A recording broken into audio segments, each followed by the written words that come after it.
Chairperson.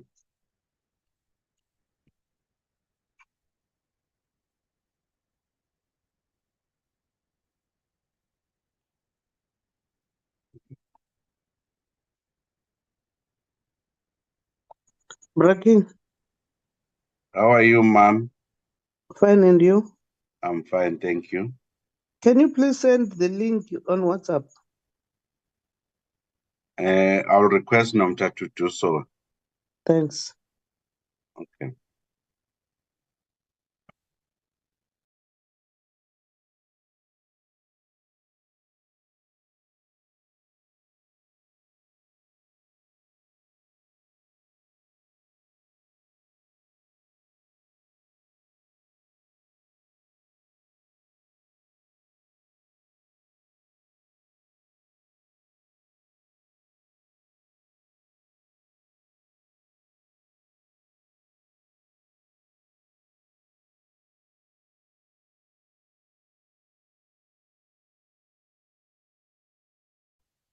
Braking.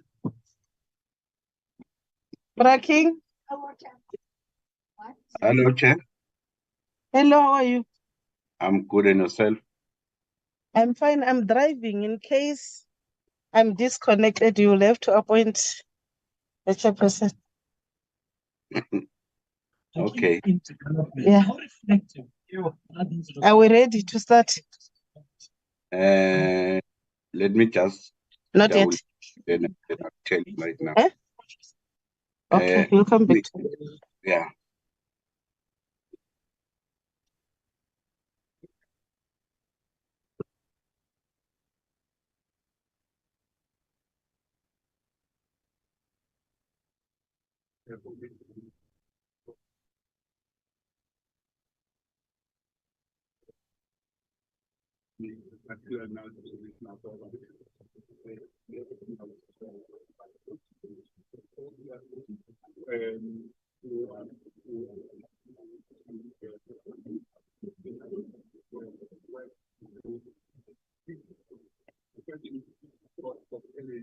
People use the most, for instance, they will say use directly.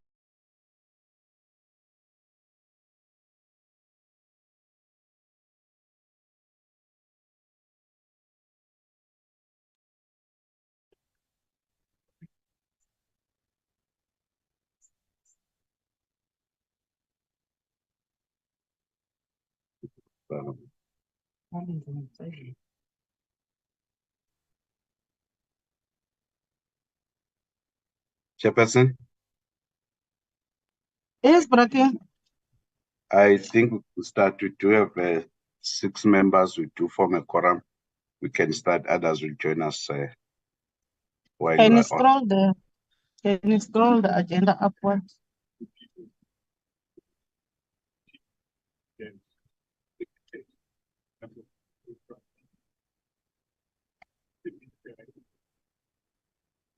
Yeah, it is fine now. Good morning, honorable members and our officials from the agency and the department. The purpose of today's meeting is to get briefing on performance report of the department and its agency. So you're warmly welcome, honorable members and our officials from the department, as well as our minister. The meeting is officially opened. Can we move to item 2, which is roll call and apologies, Braking?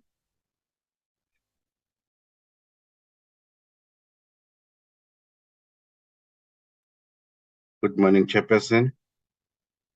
Good morning, honorable members. Chairperson, firstly, we'll start with the apologies, whereby we got an apology for the Deputy Minister, which they indicated that she is being hospitalized, so she won't be able to be part of the meeting.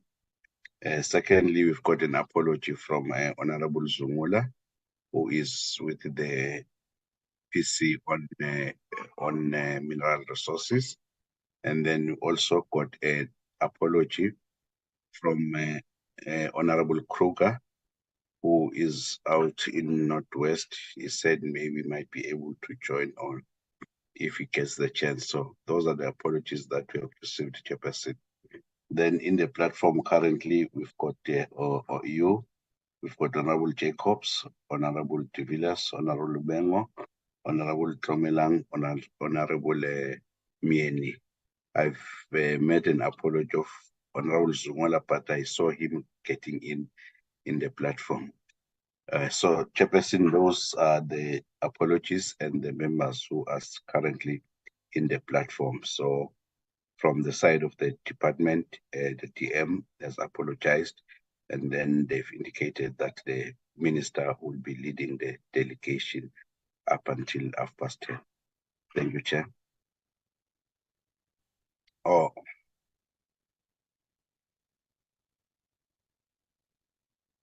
Lastly, Chair, I see Honorable Nkosi Ultuli has also joined now. Thank you, Braking. Apologies noted.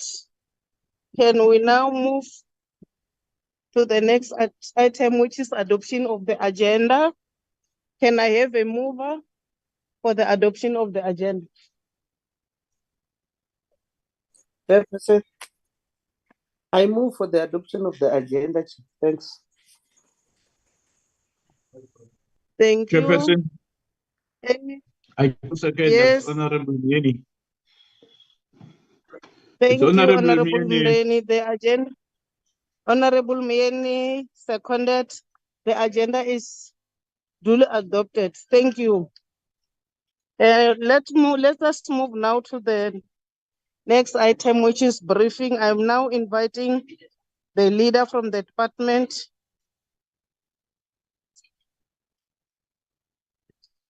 to take us through. Over to you, Chairperson from CEDA.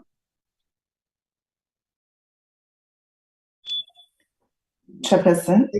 I think you can start with the minister because she is leading the delegation.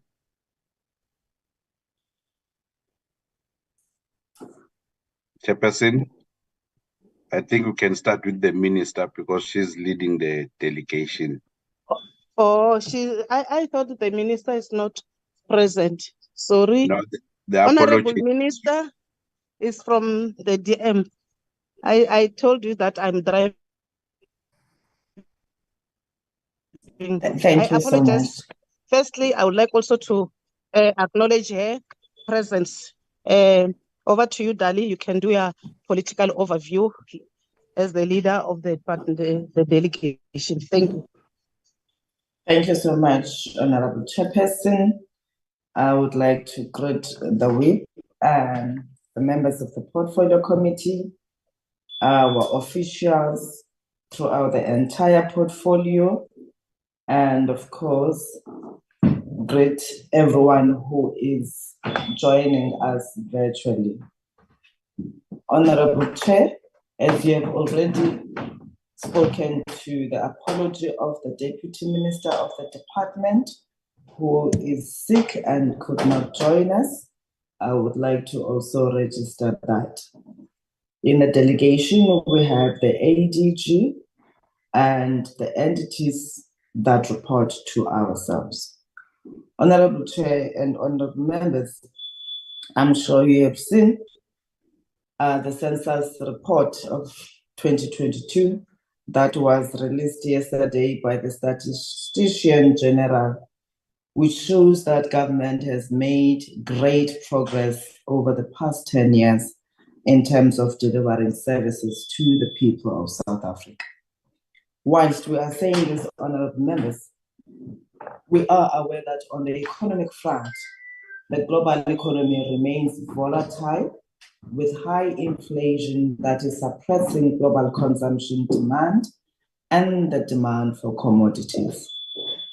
This has kept our economy on a low growth trajectory that is not reducing unemployment nor inequality at the desired pace and level. To address this, honorable members, as government, We then agreed, as you will recall, that we must prioritize the development of the micro, small, and medium enterprises and cooperatives to accelerate growth, create jobs, and build a more inclusive economy. If I were to remind the honorable members of what the National Development Plan says in terms of the jobs that must be done under Chapter 4, creation of new 11 million jobs, of which, by 2030, of which 90%, which is 9 million, should come from micro, small, and medium enterprises. As a portfolio, we had to rethink how to achieve this as the National Commission also released its own evaluation.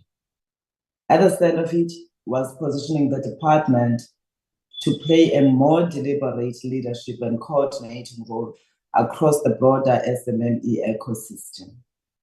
To this end, honorable members, as we have reported to yourselves, we have developed a third iteration small enterprise development strategy for our country, which you know as the National Integrated Small Enterprise Development Strategic Framework. And already it was approved in November 2022 by Cabinet. This is undoubtedly a highlight of the year under review on the work that we've done that seek to really get a sector that is organized and give a more focused approach in the work that we are doing.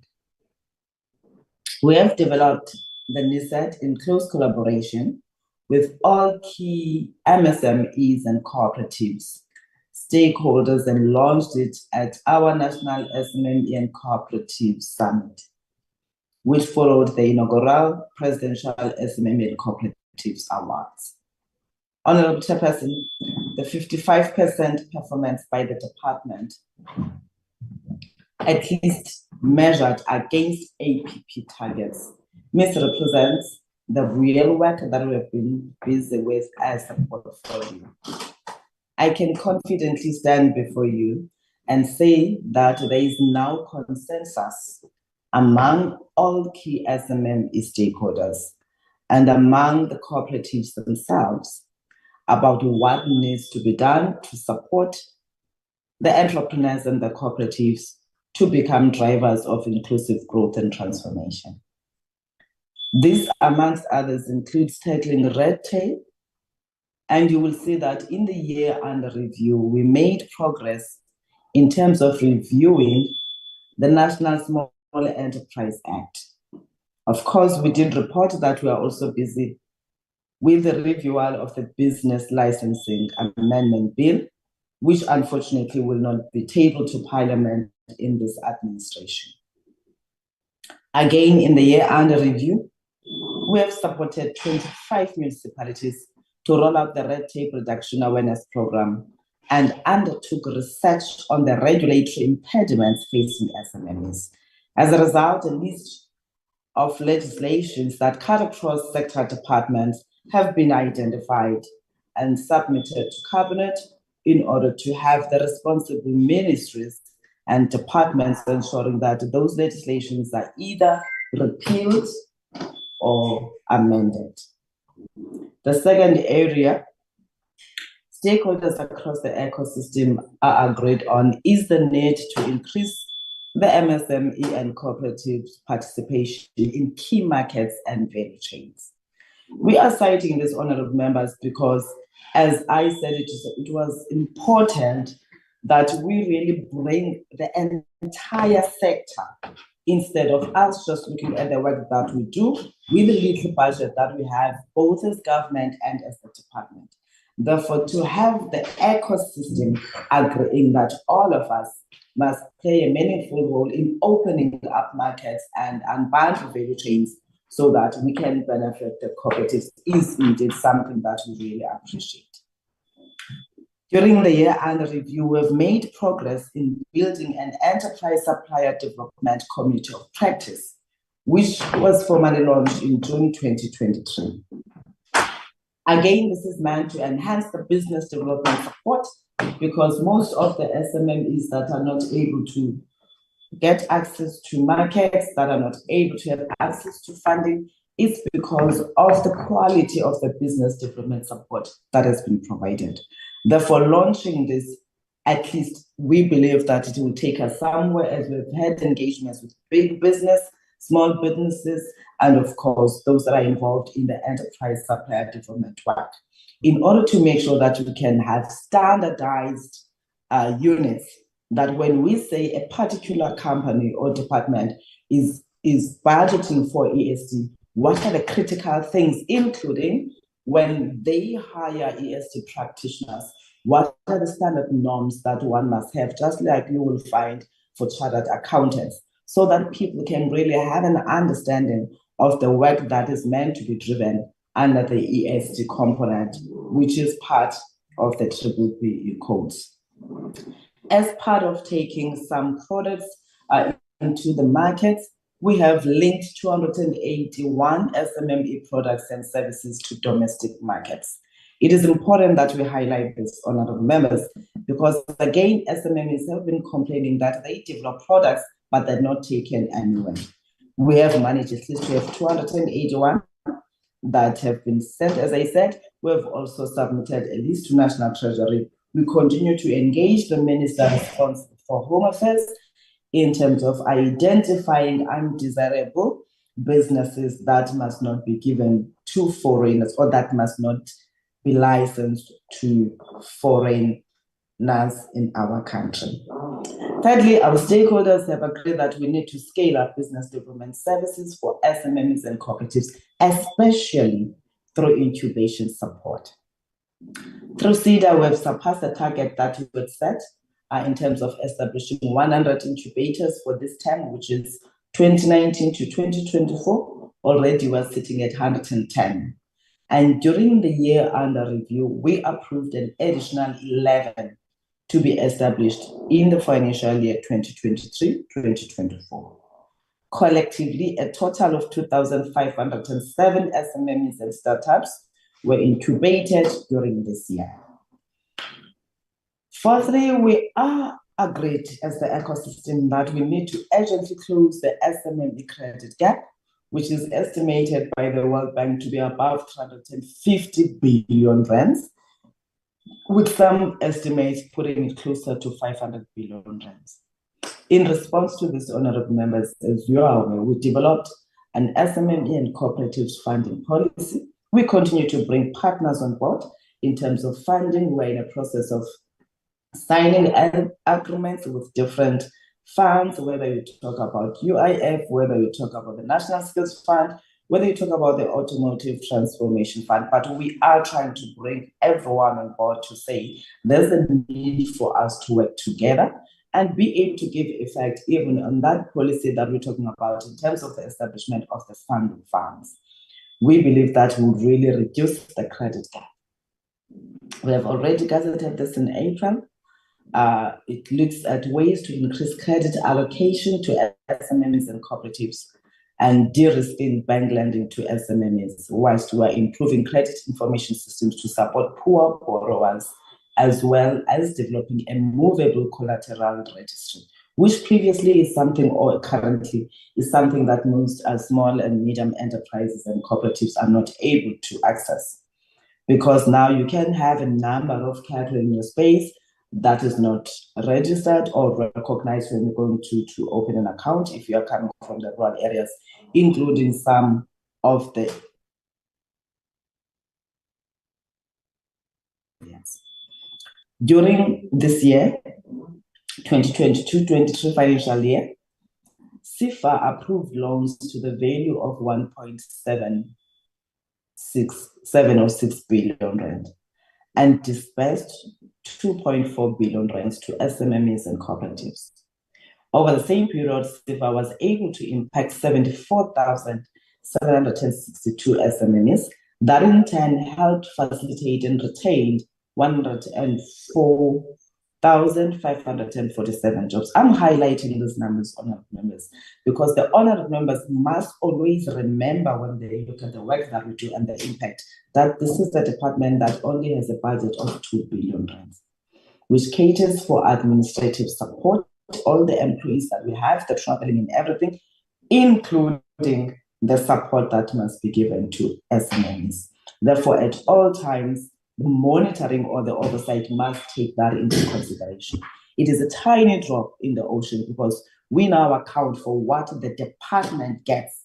We are in a process of developing a framework that must make sure that all stakeholders, both national departments, province and local government, including the private sector, must be able to account for the contribution that is being made to small businesses, so that when we give account, it is a countrywide account. With regards to our core programs, we surpassed targets for our cooperative support. 321 cooperatives were supported financially and others non-financially against a target that we had set for ourselves, which was 200. And for the number of competitive SMEs and cooperatives supported, which was 24,484 enterprises against a target of 25,000. We had reached 94% of the target for Township and Rural Entrepreneurship Program, which most members and entrepreneurs have been complaining about. We have supported 18,759 enterprises during 2022-2023 against a target of 20,000. We believe there's room for improvement, and we have since developed a service delivery improvement plan for this area of work to ensure that we reach 100%. As we're complaining about the budget, it also means that we must do everything in our power to ensure that we spend and meet all the targets that we set for ourselves where necessary or possible.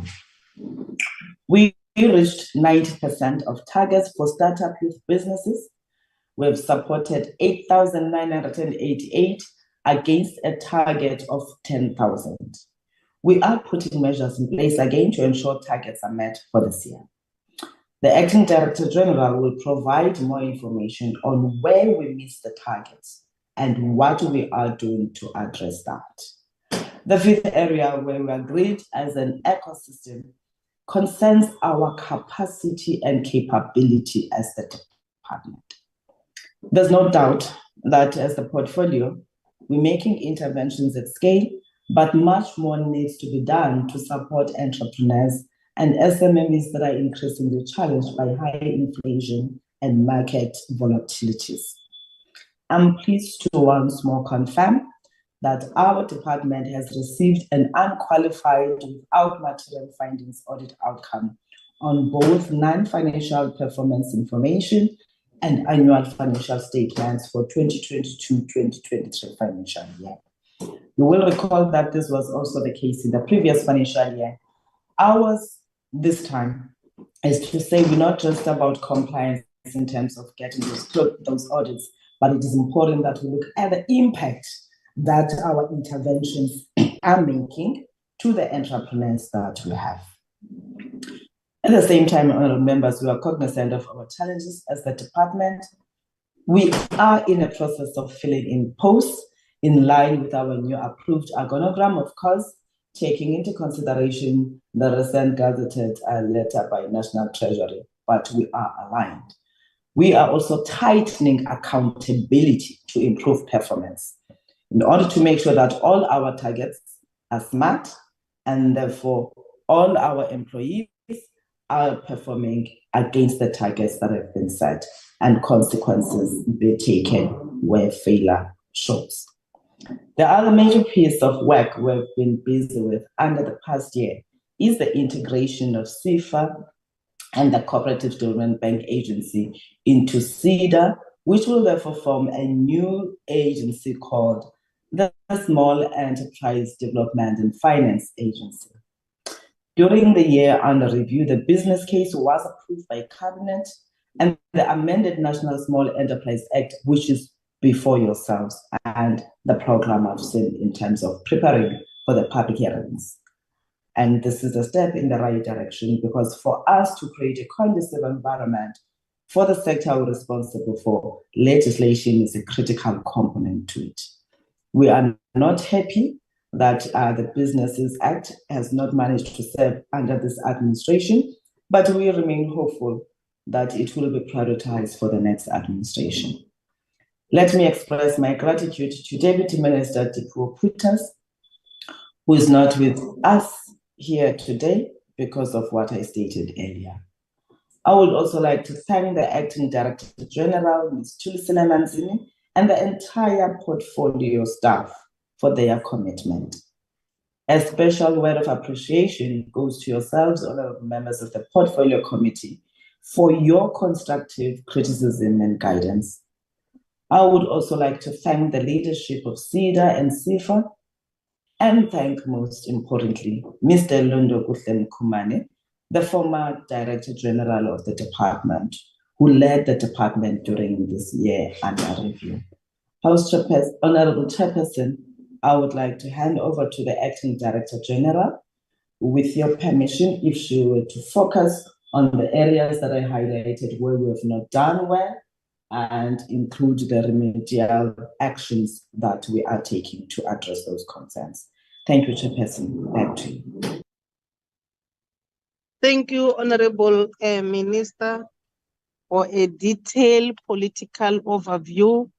We are impressed and we are so thankful for the cooperation we have received throughout the term, most especially on the targets, because yesterday we were briefed by the Auditor General, and we are happy that you are maintaining the status quo, although there have been some regression on the side of SIFA, but we understood the explanation as well as the recommendation by the AG, and we trust and believe that as a leader with your team, you will address all of them. Thank you so much. I believe honorable members during deliberation, they will be allowed to can echo on what you have just uttered. Thank you so much, Honorable Minister. I will now invite the Acting DG, Mwamanzini. The stage is yours, my sister. Thank you.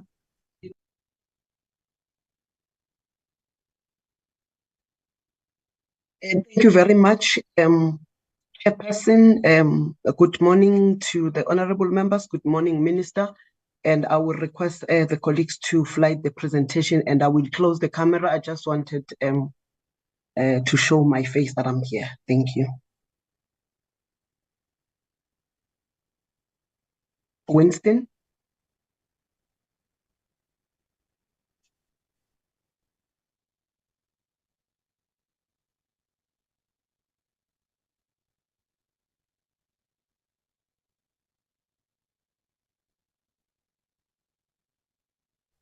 DJ, I don't have the rights to share my screen.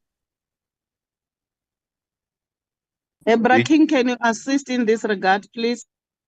To whom should I send the right DG? Winston, W. Pakis.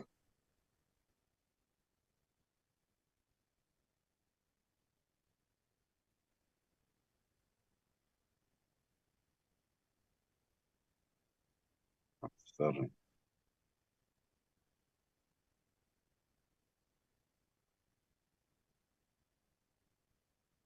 There you are.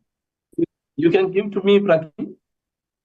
I've already given to, okay, I can also give it to you.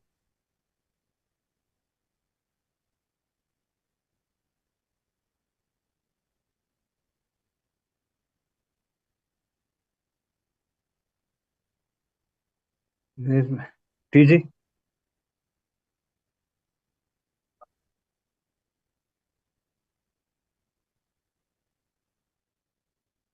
Thank you very much, Chairperson. It's our presentation, like Minister has said. I will not be going to it through line by line. And please put it on slideshow, Winston. Please move to the next slide.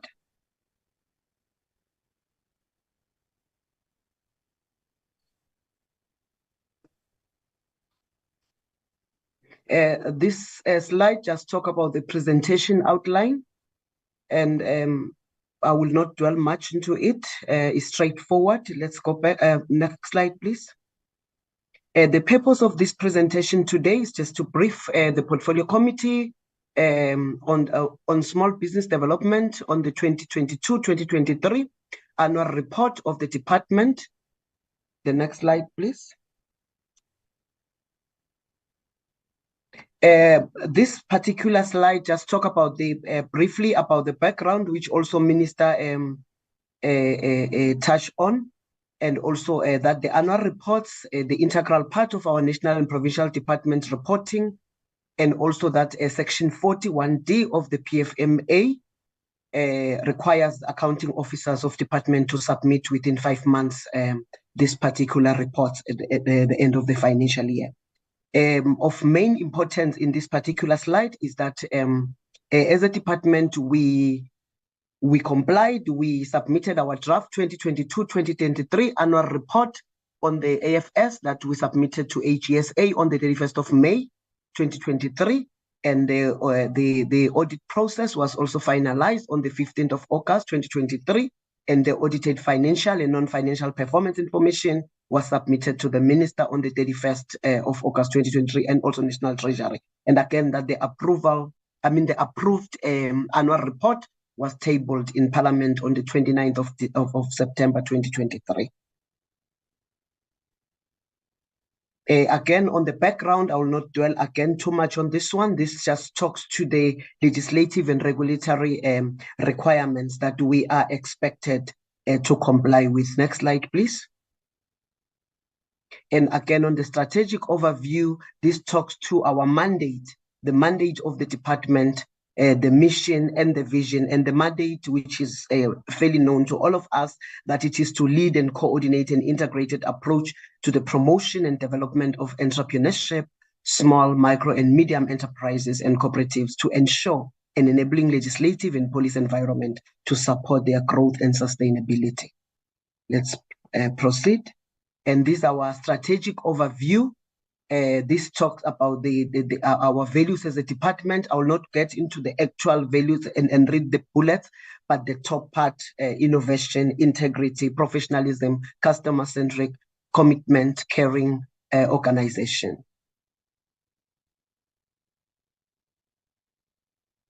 On the, it's too small because it is not on slideshow. Winston, I'm struggling.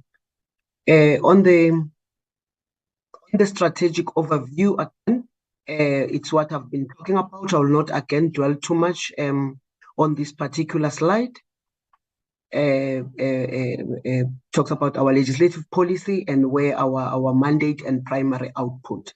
Let's proceed so that we can get to the areas Minister spoke about. Can we proceed? This slide not important.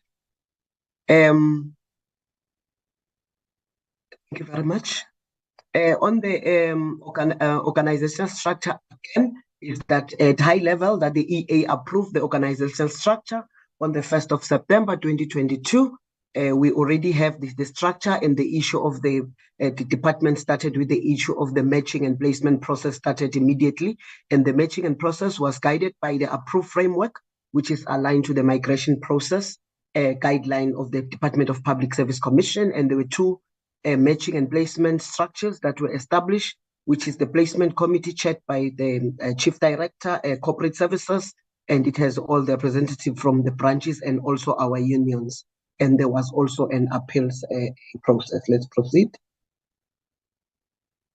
The overall performance of the department, we were set out to achieve 25 annual performance indicators and targets over the reporting period under review. And we had 14, which came up to 56% of the planned targets were achieved. 11 of the planned targets were not achieved, and that accounted for 44%, as Minister illustrated in terms of the percentage of 56%. Let's proceed. And again, on this slide that we have on the screen, is actually branched. We, like I've said, in administration, we had 10 indicators, annual targets 10, we achieved 6, and 4 were not achieved, and the 4 not achieved counted for 40%, and those that were achieved counted for 60%. And in program 2, the sector policy and research, it was 6 targets, annual targets, achieved 2, which accounted for 33%, not achieved 67%, which is 4. Integrated cooperatives development, we had 6, achieved 3, which was 50%, not achieved 3, accounted for 50%. Enterprise development, 3, and 3 achieved, and also a 0 not achieved. This is a performance summary for over the years, how the organization has performed from 2019 to 2020, 2020, 2021, 2021, 2022, and 2022, 2023. And if we look at this particular one, we see that in 1920, we were at 67%. 2021, we did very well, at 86%, regressed 2021, 2022 to 60, and we regressed again now at 56%. The performance highlights, the department, we received an unqualified audit opinion with no findings for the 2023 financial year. So we have a what we call a clean audit. We also were able to pay all our valid creditors 100% under 30 days.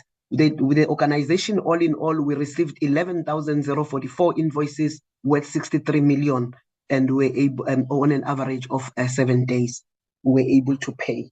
And the department, we also had a 0.5% expenditure variance on our annual budget, and the expenditure of 2.5 billion of the 2.5 billion of the allocated resources. And we, as a department, we also didn't have any fruitless and wasteful expenditure, which was incurred during the period under review. On representation, we have a representation of 51.5% in respect of women and at SMS, which is above the public service standard of 50%. Again, we have also a 3.3 representation of persons with disabilities as at 31 March 2023. And again, in partnership with, please go back to the previous slide.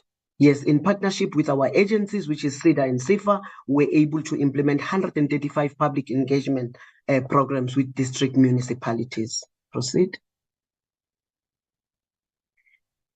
The department continued to implement our SMME's focused localization policy framework that was adopted by Cabinet during the course of 2020-21 financial year. And that translated to a total of 281 products were produced and service rendered by SMMEs and cooperatives were linked to domestic market. And again, through the SEMP, which is a Small Enterprise Manufacturing Support Program, which aims to contribute to South Africa's localization strategy, I am glad to report that as at the 31st of March 2023, approvals concluded about amounted to 832.6 million to 85 SMMEs, and that facilitated about 5,056 jobs. And this since this program started approving transaction on 18 September 2020. Over the same period, 548 million was dispersed to 74 SMMEs. Again, there were 2 progress reports on the review of the business amendment bill, and proposed changes were approved by EXCO. And the portfolio, DSP portfolio mainstreaming strategy for the GEYODI was approved by EXCO on the 27th of March 2023. And also we facilitated the presentation of women economic empowerment priorities and expectation through the BRICS Women Business Alliance. Another highlight is that during this 2022-2023 financial year, the department were able to develop the consolidated progress report on the finalization of the SMMEs and cooperative funding policy, and the funding policy was approved by Cabinet in March 2023. This policy was gazetted in 28 April 2023 for public comment for a period of 30 days. Again, we had a total of 18,759 township and rural enterprises were supported against the 20,000 set annual target, and Minister already touched on this one. The department and its entities, we supported 321 cooperatives financially and again non-financially, some of them.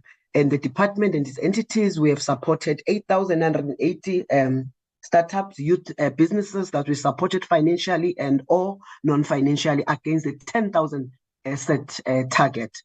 And again, Minister in the opening statement also touched on this target.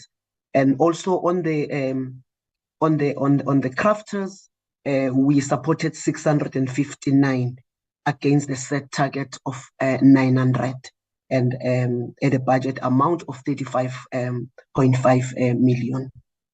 And the competitive SMME and cooperatives are those SMME and cooperatives supported financially and non-financially, like I said, with the ability to create or sustain jobs. And on that, a total of 28,484 competitive SMMEs and cooperatives were supported by the 31st of March 2023. To amplify the efforts and to reduce regulatory burdens on small enterprises, the Department of Small Business Development, we set out an annual target to assist about 20 municipalities to roll out the red tape reduction awareness program. And in doing so, a total of 25 municipalities were assisted. And in terms of breakdown, the 14 in Limpopo, 6 in Northwest, and 5 in the Eastern Cape, and also to roll out this program by the 31st of March 2023. Again, an assessment review report of the SMME regulatory impediments to reform approved by EXCO was successfully achieved. And we also, during this period, the department, we also implemented the National Integrated Small Enterprise Development Master Plan framework through the advocacy of the NISET framework. Upon the approval of this strategy by Cabinet, there was successful hosting of the National Presidential SMME and Cooperative Summit 2022 from 13 to 15 November 2022, which included the inaugural SMME and Cooperative Awards Minister spoke about, and NISET was officially launched by the Minister. And on the 17th of February, the NISET Strategic Framework was officially published in the Gazette. Again, we have areas of under performance, hence we have the 56%, and what led us to have the 56%. One, it was the issue of the underachievement. It was on the issue of the vacancy rate, because we are currently busy with the filling of the position, but there is a slide that talks to all these issues, how we are addressing them. I will just mention them here so that I don't waste too much time, because I'll be talking about them as to how we are addressing them. And also the underrepresentation or underachievement on the people with disabilities against the target of the 4.2.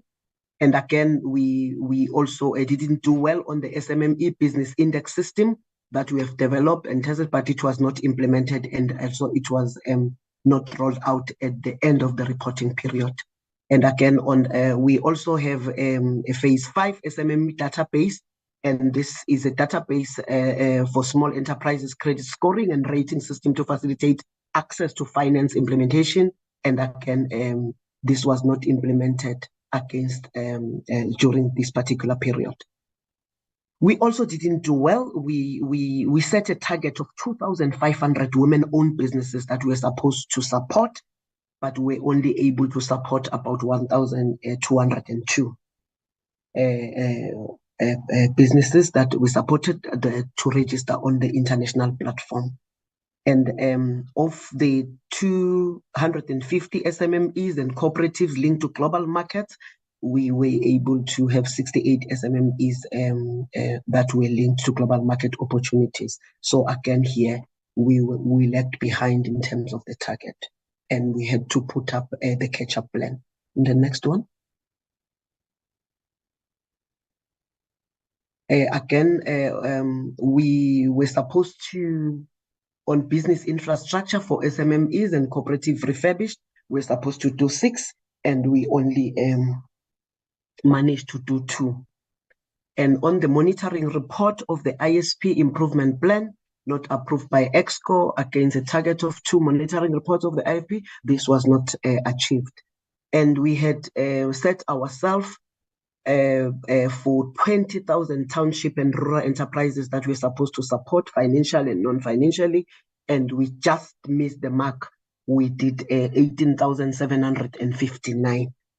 And of the crafters, like I said, instead of 900, it was 659.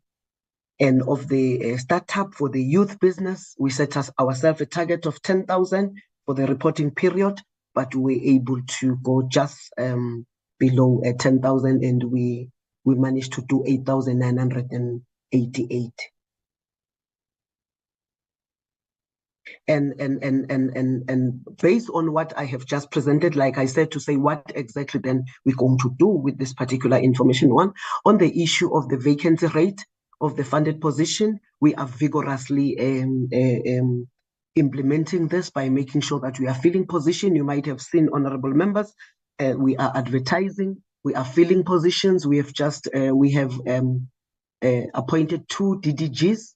We also have just recently also appointed, the lady started the CD funding, and also there are other positions. We also have the head of supply chain, all of this position at SMS level, and they will assist us to be able to deal with all these issues of under performance or under achievement in terms of this specific target. On the representation of the people with disabilities, we have developed to be we have developed this recruitment strategy to address this particular challenge, and we have earmarked the positions, specific positions earmarked for this target market, and we will also make sure that we also advertise on the relevant bulletins of people that we are targeting. And on the phase 4, the SMME database that I spoke about, the business index to identify level of readiness and capability of small enterprises. This again, the system was developed and it was tested, but again, like I said, it was not implemented, or it was not rolled out at the end of the reporting period. And what are we doing about it? We are going to roll out the implementation of the system once all the functionality matters have been finalized, because there were functionality areas that we were still grappling with. And the system will be rolled out during Q2 of 2023 and 2024 financial year. And on the phase 5, SMME database for a small enterprise credit scoring and rating system that I spoke about, that we need, that will assist to facilitate the access to the finance. It was not implemented. And again, what we're going to do about it, upon the payment advance, the development and release of the phase will then be completed. Of the 2,500 women-owned businesses supported to register on international platform, CEDA, which has wider reach through their regional offices, will be implementing this particular target from 2023-2024 financial year, assisting us. The one on the 250 SMME and cooperatives, which was not achieved. We only achieved 68. What we're going to do is to identify and establish additional partnership for us to be able to reach this particular goal. And of the 6 business infrastructure that we only did 2, we needed to appoint have our own quantity surveyor and professional architect, which were due to join the department, but they've already joined the department. Let's proceed. Also again on the 2 monitoring reports, we are tracking these particular activities, and we're having close engagement with the service provider to ensure that the study is completed on time and it is not delayed any further. On the issue of the township and rural, the 20,000 target vis-a-vis the 18,759 that we have achieved, how we're going to overcome this is that there will be realignment of the delivery approach by CIFA and CEDA on the TREP through the blend use of ecosystem facilitation model of the DDM by the department portfolio. This will assist us to make sure that we reach this particular target and beyond. Of the 900 crafters, and we only did 659, we have intensified awareness programs which will be rolled out during 2023-2024 financial year in order to increase the uptake, because we realized in this particular instance that the problem was the issue of the awareness. And once that is addressed, and we are currently addressing it, we'll see the number going up. On the issue of the 10,000 startup youth businesses, again here, what we're going to do to make sure that we reach the target and beyond, it is to support clients to submit quality applications together with also valid business plans, because that also becomes very key, and it was identified. That's why it's going to be easy for us to deal with it, because we have identified that there is a challenge there in terms of the quality of the applications and also the valid business plans. And once that has been taken care of, we will be able to reach this particular number and beyond. Let's proceed.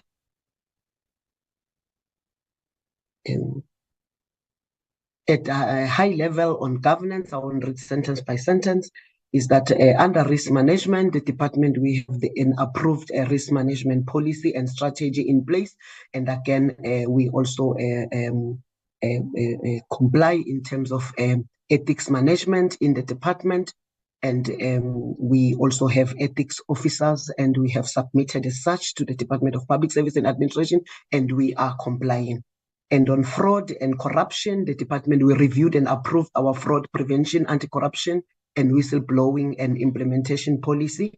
And we also established a facility to report such, and the number is there on the screen. Let's proceed. And also on the issue of minimizing conflict of interest, because in this space where we are, there are a lot of chances of us having issue to deal with the issue of the conflict of interest, although the ethics officers, they work tirelessly to make sure that we comply as a department. From the SCM perspective, the conflict of interest we manage it through the checking of the directors of companies at the CIPC, and also the DPSA personal verification portal. And also we are able then, when we have identified a conflict, that the relevant companies are then disqualified from the process. And also that the companies that are identified to have a conflict of interest are advised to respond to the alleged conflict, and also to provide a proof. And also on the and then if they are found wanting, or we have proof, then or if they don't submit, they are then disqualified. And on the issue of the code of conduct, again, we adhere to the public service code of conduct. Let's proceed. On the health and safety of the environment, we do have the health and safety officers to make sure that our environment is safe at all times, and we do have OHS officers. And also on parliamentary committees, with SIDA and CIFA, we are able to always comply by making sure that we always appear like we are appearing now. The next one, please. And on internal control, we do not have an internal control unit due to lack of funding, but the internal control are implemented are based on mainly complying with existing and relevant prescripts, and we make sure that it is embedded in the work that is being done. So when it comes to internal controls, we are able to, we do not have a problem, hence the issue of the clean code audit, because the issue of internal control, it plays an important role. And also on internal audit and audit committees, we do have these committees in place, and they do meet as expected. Let's proceed. And on the audit and risk committee report and the new finding, the ARC will continue to ensure that corrective action on the reports of findings by the AGSA are reviewed and significant progress is made on the implementation. And also on the BRRR compliance report with our department, we have actually complied with the section that is on the screen, and also yes, we were able to comply accordingly. Let's proceed. And on human resources, especially on the issue of employment and vacancies per band, the total number of posts on the approved establishment is 210. Number of filled posts is 189. The vacancy rate is at 10%. And we also have employees that are additional to the establishment. We do have 20. And per program, and below it shows that where is the spread, and most of them are in administration with 97, followed by 30 at sector and market and development finance 51, enterprise development 32, but actual field is 93, 23, 46, and 27. And again, vacancy rate, like I said, is at 10%. And we are working very hard, like I said, to make sure that we deal with this.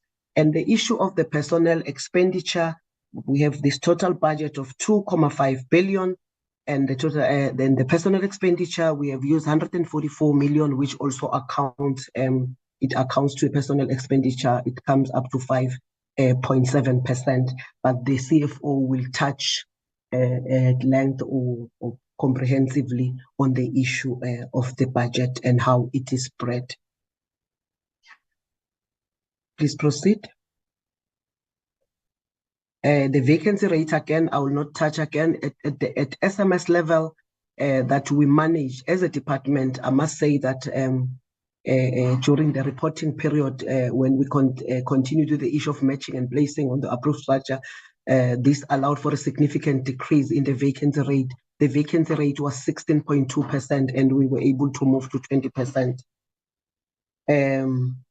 But again, the high vacancy rate of 20% at SMS remained a concern. At the start of the reporting period, I must report that we were below the target of 50% in senior management. We were at 47%, but we were able to then move below, even above the national target of 50%. We moved to 51.5. I already said that. Let's proceed. A person with disabilities, again, here I have said that under the reporting period, we were at 3.3%. And we are working very hard, because this was one of the issues that put us in trouble again with the Commission for Gender Equality, and we are working very hard on that to remedy the situation. Let's proceed.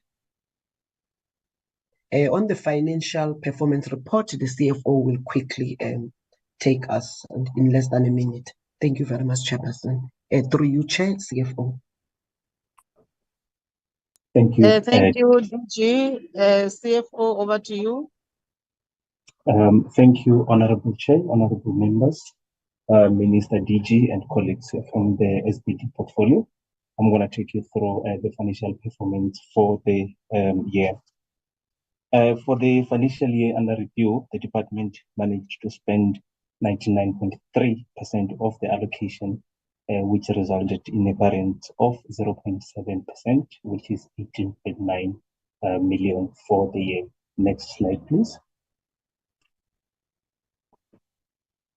On this slide, this shows the overall budget spend per program. And then for program 1, which is administration, it was allocated 117.6 million. We managed to spend 109.6, and we do have a variance of 8 million. Program 2, we allocated 120.7 million, and then at the end of the year, we had a variance of 4 million. Program 3, it was allocated 1.318 billion. We managed to spend 1.315 with a variance of 3.2 million. And then lastly, program 4, at the end of the financial year, we had a variance of 3.7 million. Next slide, please. On this slide, just provide the reasons for variance for the variances that I've indicated on the previous slide. And then for program 1, there was a total variance of 5.1, which is slightly on capital expenditure, as we had ordered vehicles during the year, but due to delays in production, those vehicles were only received in the current financial year. For program 2, the under expenditure was likely due to vacancies, as well as program 4, it was due to vacancies. And then program 3, we did have 2 programs which were delayed during the year, which one was under the craft CSP, and the other one was in the CDSP, or the Cooperatives Development Support Program. Next slide, please.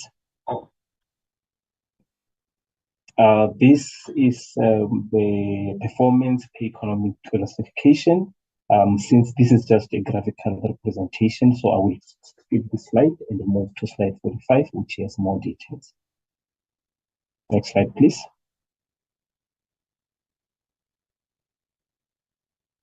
Next slide, please. For compensation of employees, we managed to spend 140, slide, yes, thank you. For compensation of employees, we managed to spend 144.4 million, which is 90.9% of the total allocation. The variance for the year is 14.4 million, or 9.1%. And as the DG has already indicated, it was likely due to vacancies. And then for goods and services, we were allocated a budget of 92.9 million. And at the end of the year, we had variance of 1.3 million, of which the contributing items was operating payments, IMET, as well as travel. And then on capital assets, I had already spoken to this. It's likely due to the vehicles that we did not receive. And then on transfers, we were allocated 2.271 billion, and we almost spent 100% of that, which is 99.98%. And the reason why we could not spend all of it, it was due to the two. You are fading, CEO. I don't know whether it's from my side, but I can't hear you. I will move closer to my laptop. Apologies, Chair. Next slide, please. This slide here, we are talking to unauthorized, irregular, fruitless, and wasteful expenditure. So unauthorized expenditure, we had no case for the year. And then when it comes to irregular expenditure, at the end of the financial year, we had 2 cases totaling to 656,216.20 cents. Those 2 cases, the first one was on a contract which was allocated to a consulting firm under the product markets.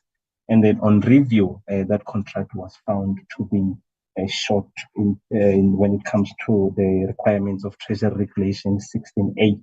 And then as a result, we had to cancel the contract. The total amount of the contract was 3.8 million. And then by the time we canceled the contract, we had already incurred expenditure amounting to 654,000. And then the second one was the services surrendered without an order. This was for HRM, for background checks, and the expenditure was 1,808 cents. And then when it comes to fruitless and wasteful expenditure, we did not have any case at the end of the year. Next slide, please. My second slide, or my second last slide, talks to the progress of the audit findings which were raised in the 2021-2022.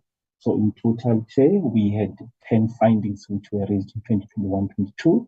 And then at the end of the year, when the AGSA conducted the regulatory audit, they confirmed that they were satisfied with the progress made with these findings. And then out of the 10, there was only 2 repeat findings, which was on key management personnel and contingent liability. Let's move to my last slide. And then on this slide, these are the new audit findings which were raised during the 2022-23 financial year. As I have already indicated, we had 2 repeat findings, which means that totally new findings for the year are 5, of which 3 are talking to the same target, which is the She Trade SAR. And then the second one is on the non-compliance when it comes to the requirements of BRRR. And then lastly, we did have a transaction. It was an accounting error on cash and cash equivalent, where there was an amount which was not disclosed correctly on the financial statements. This was since fixed before the final audit. Thank you, Chair. Back to you, DJ. Thank you very much, Chairperson. And also, thank you very much, committee members. The next slides just talk to the summary per branch, which I'm not gonna talk to because everything was discussed. I presented it. So this will be the end of our presentation. Thank you for the opportunity. Thank you, DG. King, can we go back to our agenda?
Can you see it, Chair?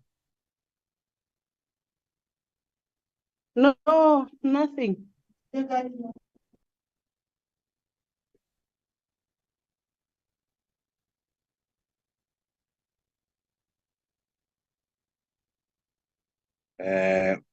it's supposed to be Sida, Chair.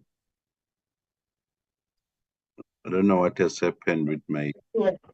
Okay, let me invite the chairperson from SIDA to take us through.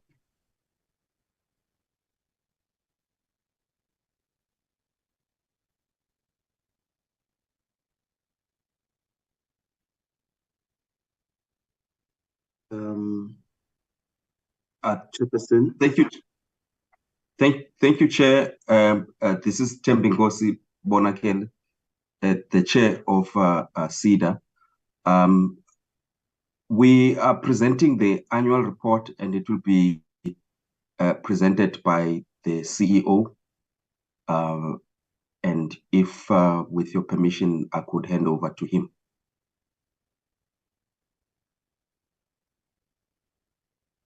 Do so. Please, CEO. CEO.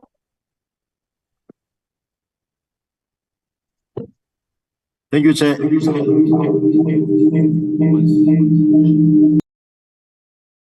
Hi, hello, Chair. Am I audible? Sorry, Honor, Mr. You are audible, but there's nothing on the screen. It's supposed to be Sida.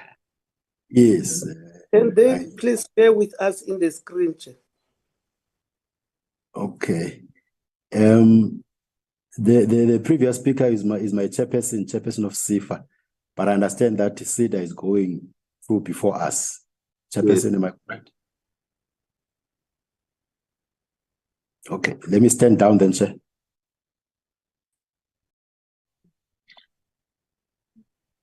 Come again, who's presenting now? Is it SIDA or SIFA?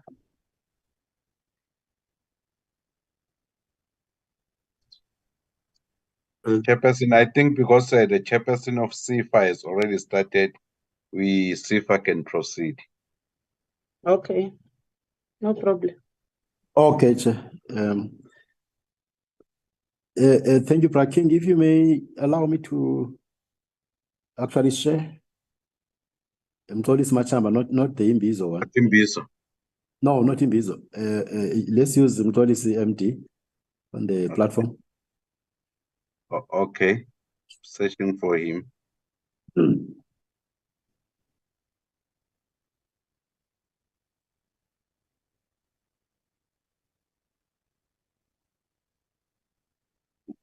There you are. All right. Thank you, King. Let me share and minimize this. Come on. Thank you, Chair and members. I hope my presentation is visible. Let me just change it to slide presentation. Chair, I think before I zoom into the presentation, I just wanted to give a quick background on the performance of CIFA and also the issues around the two findings that actually dented a bit our clean audit, but we're still unqualified since inception as an entity. One of the issues I wanted to share is that over the MTSF period, 2019-2020, we've dispersed about 7.7 billion as an entity to 298,000 SMEs, of which a majority of them are informal and micro enterprises located in township and rural areas.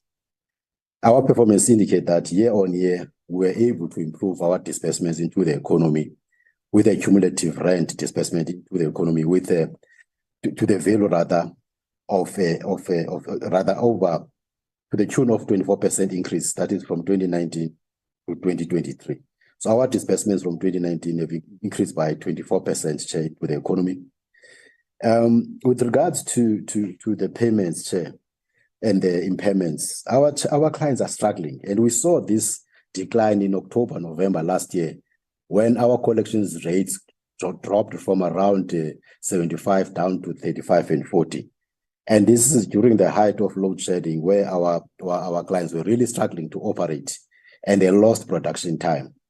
That, Chair, impacted on the performance of our clients. Because if you look over the past 3 years, we were doing pretty well. But when load shedding worsened, the collections became a problem. Hence, we're talking now about giving our clients what we call a restructured facility. So where we extend the repayments, not just give them a payment holiday, because that will also impact on our collections. We said we'd rather offer our clients a reduced what we call payment and extend the period to assist them. So if you look even in the economy, I mean, I was reading one article some time back that Capitec, their impairments increased by 68%. And if you look at us, even though we're financing business, ours increased around about 5% over this period. So the economy is really not doing well. And our SMEs are in the front line actually of being hit hard by these negatives in the economy. But the past financial year has been the toughest for the entity. But if you look back, we've been doing pretty well under the circumstances. Then, Chair, even though we still have an unqualified audit as per our records, there were two findings that the auditors highlighted. And these really are issues that relate to administrative and professional interpretation of how certain things can be treated. One of those was the costs. We have a company that holds our property portfolio called Kula Business Premises. Kula Business Premises is not making enough revenues yet because of the rent boycott by a majority of our township-based tenants. The board took a decision that will provide financial support in terms of operational costs and repairs and maintenance of our properties to KBP. This allocation, Chair, is reflected in our budget, annual budget every year, where the board takes a resolution to approve the budget. These costs, as I said, Chair, they cover your operating costs, your repairs and maintenance, the staff salaries of KBP. The auditors that were auditing us until the end of last year did not have a problem with this treatment. But the new auditors said, beyond the board resolution, we need now to go to the AGM also to have a special resolution in that regard, in compliance with the Companies Act. So it's a new thing that the new auditors said we need to go beyond just the board resolution, but let's escalate it to the AGM. And that's what we're going to do. And it doesn't mean Chairperson Iman was lost. The money was allocated to KBP, as was still allocated to the money, allocating the funds to KBP to finance the operations until they're able to collect rental. The second one of these findings is again another issue of the interpretation by the professionals. This is now the calculation and the calibration of the expected credit loss. That's the Paulian care. Here, Chair, the service provider who assists us in this regard in the calibration of the credit loss is Experian. Experian was of the view when the auditors came that we need to start from zero to recalibrate. But our actuaries and even our auditors and the IDC team were saying, no, we can use the current available information and that recalibrate the future, what were onward-looking numbers in the model, which is looking at your macroeconomic issues going forward. And now the issue was that debate between our service providers, ourselves, and the auditors delayed the submission. We submitted the original number, but after reworking the AECL, we had to then resubmit to the auditors, hence that finding. Otherwise, the rest of the performance of the organization is still on track with regards to, one, our performance information is unqualified, and also our financial information is unqualified. I just wanted to clarify those two things because the AG yesterday spoke about the issue of a decline in that regard, but it's a really technical issues that we believe as we get to know each other with the auditors that I knew, we'll be able to deal with those issues. Then, Chair, I won't bother the committee with the presentation outline. Yeah, I'll just zoom into now this thing is frozen. Just bear with me, Chair. The slide is frozen.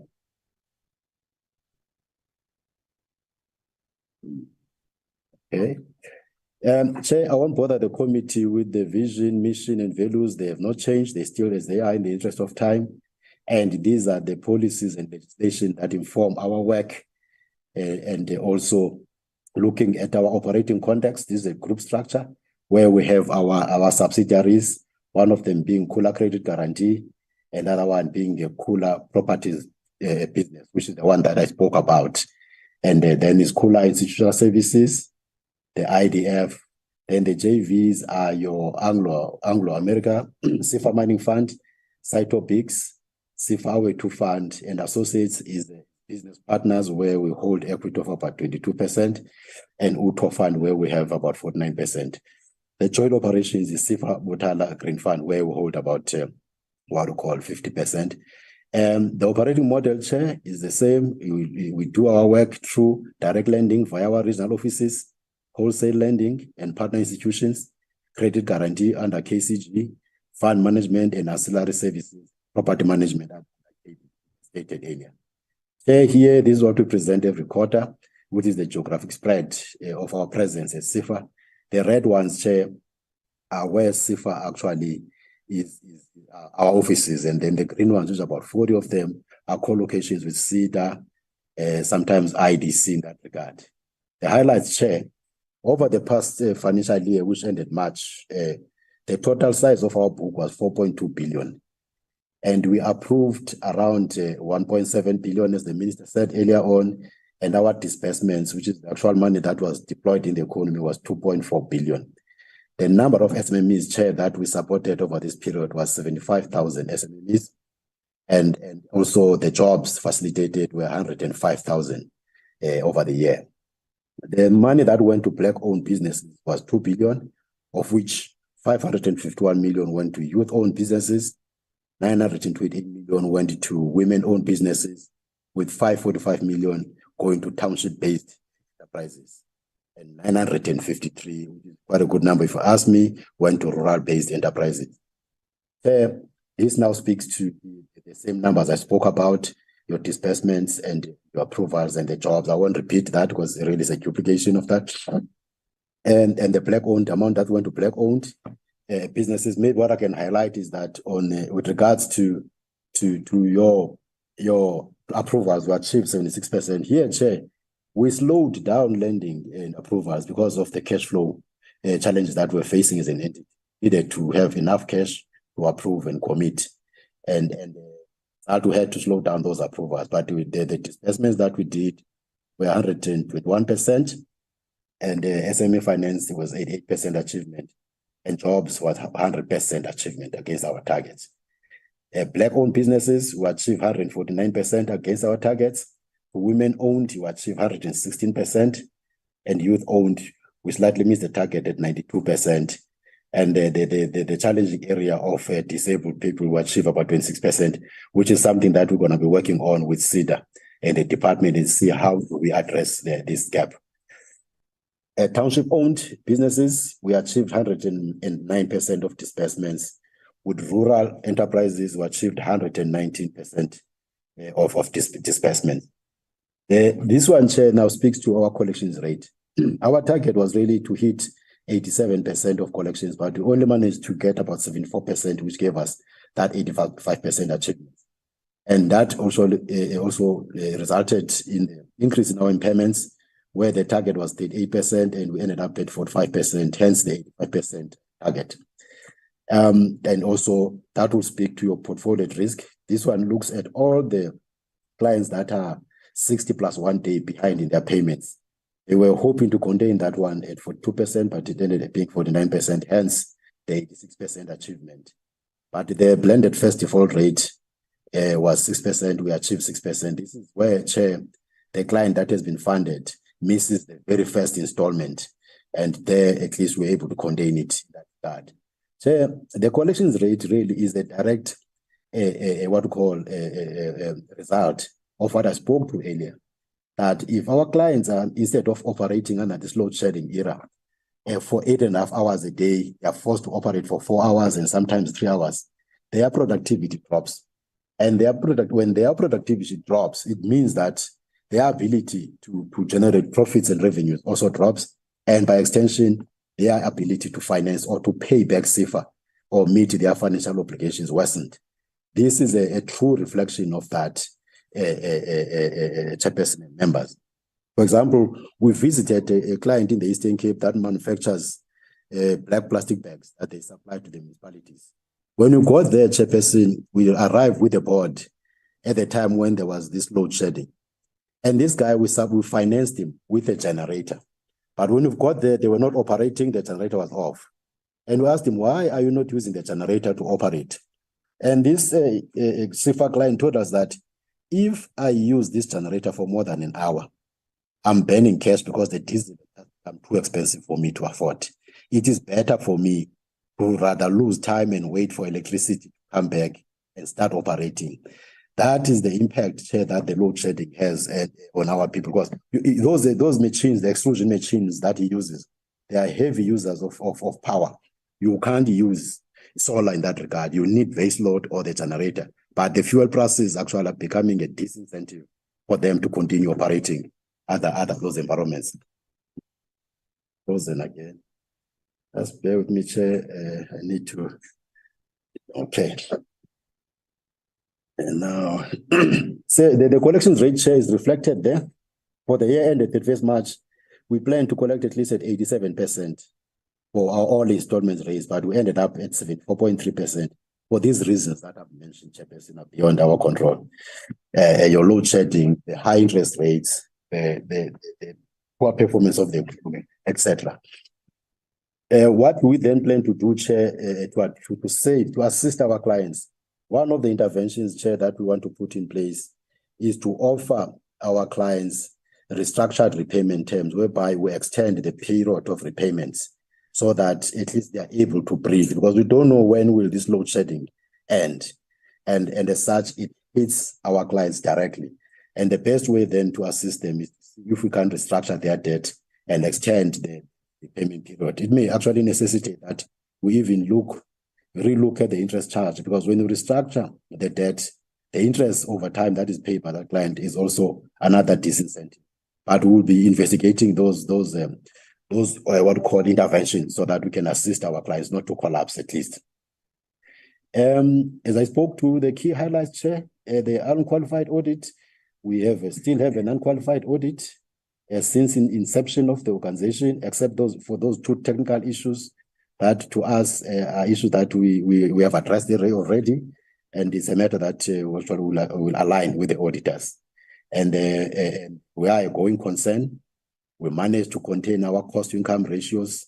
We had a plan of containing our costs to income at 87%, but we were really, really strict to manage to contain them at 6%. The regular and fruitless expenditure, we have zero of that as CIFA.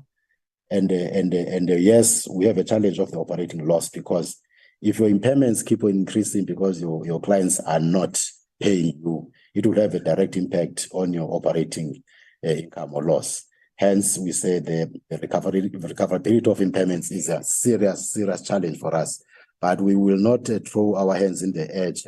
We'll continue coming up with creative ways to contain those impairments. Critical issue is to ensure that our clients continue operating under these trying conditions. Our income increased by actually 41% compared to the previous year, but our expenses also increased slightly. The loss for profit also worsened compared to the previous year by 24%. However, our total assets increased by 12% and liability also increased slightly by 15%. The net asset value also increased by 15%, and cash from operations was reduced by 26%. As you know that our interest income and other revenues were actually declining because of these clients who are unable to service debt. But the cash from investing activity increased by 4%, and our cash from financing activities 2%, and the cash balance at the end of the year was increased by 20%.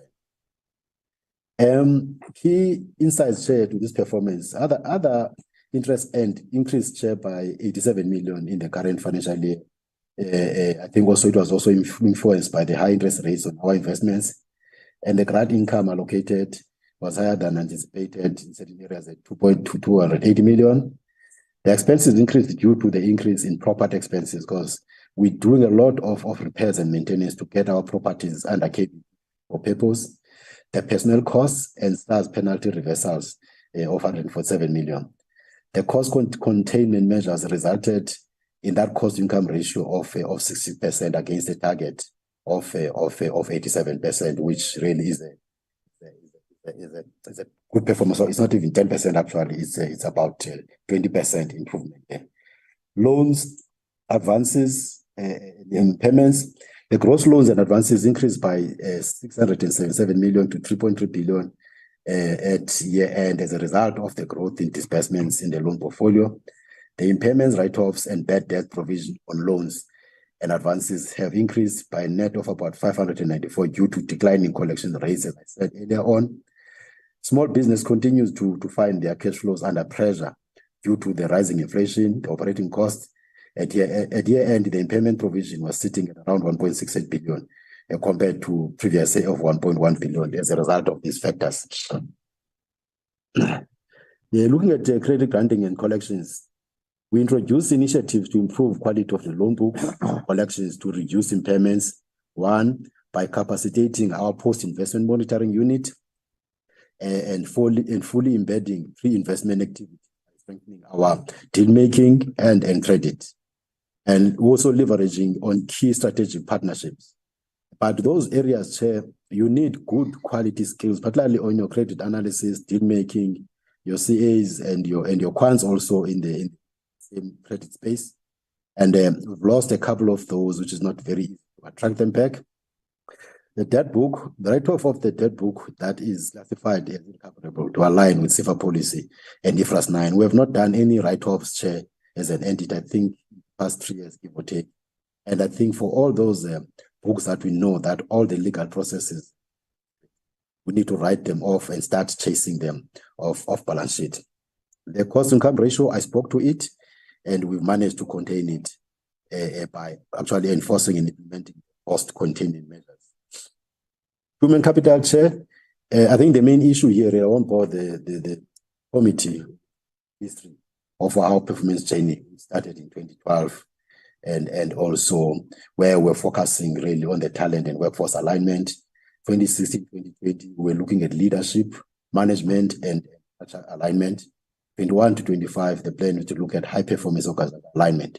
But as we move into the merger, Chair, that's the work that we need to restart. Was merging 3 cultures or 3 different cultures from these 3. And that work will have to restart as part of the merger process.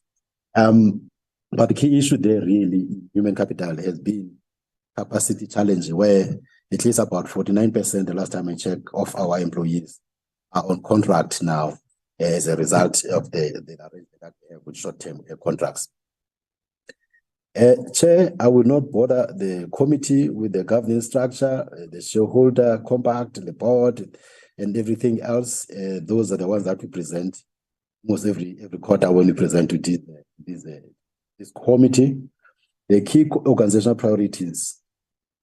Looking at the midterm expenditure framework, the pandemic has drastically altered the status quo, which subdued the economic growth, sluggish tax revenue collections, increase in business closures, and unemployment. Over the medium-term expenditure framework, over the MTF period, CIFA will improve the organization's performance and market position by focusing on the following areas.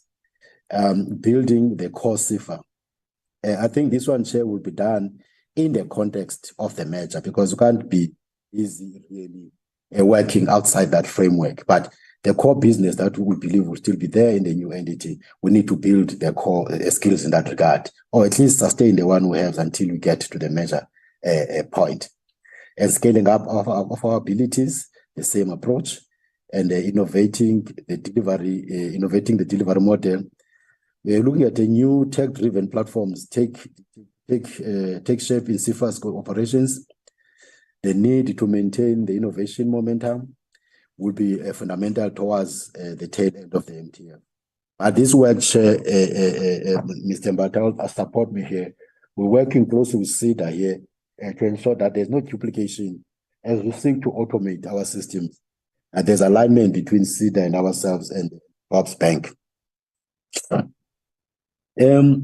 Chair, these are other what we call key priorities to enhance and sustain the performance, the improvement of the quality of the book. One, implement tailored strategies for struggling clients, tighten credit card criteria, particularly in direct lending, where we're seeing a decline in the book, repositioning our direct lending book. And some, Chair, will tell you that in this space, you need to have at least 70% of a good book and 30% being that high-risk book if you are to be sustainable as an entity. And we want to test those theories and see if they can take us forward and sustain the organization. Human capital capitalization, consideration to recruit additional resources in our Port Elizabeth, I think is Mpumalanga and Free State offices, and also establish co-location with touch points at SIDA, mainly in KZN, the Pompo, the Free State, align to recruitment plan to capacity entity, and which is a very fast revolving door, but we're trying with our HR team to keep on bringing back the skills that we're losing. We're looking at working with the portfolios guided by the department to enhance communication and visibility by strengthening communication and provide visibility through integration in the portfolio, which is work in progress that we've started as a portfolio. And we also contribute really on the merger process by participating in the work streams and other governance structures. Merger and compliance issues, we're looking at capacitating a cooler credit guarantee with quantitative analysts, but they will be servicing the whole of CIFA at these quants, looking at also the ECL that we spoke about earlier on. To treat KBP as a subsidiary and not as a division. And I think also where we're providing funding to KCG, rather to KBP and KCG, we need to ensure that the recommendations of the auditors are also observed in that regard. The capitalization, CIFA, we're engaging the NT through the department, and also we're also using partnerships to leverage their balance sheets, particularly in the private sector, to ensure that we spread our reach and impact in that regard. Chair, the rest really are the case studies of our good clients that we have funded as CIFA. And I will stop there. Thank you, Chairperson. Thank you, CEO. Rakim, let's go back to our agenda. I think the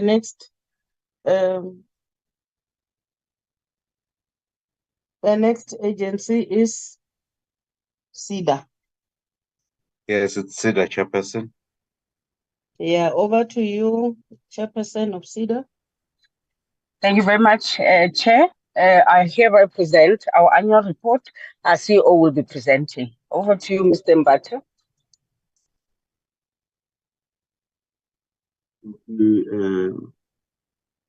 Honorable Chair, members, and Praking, please, please enable me?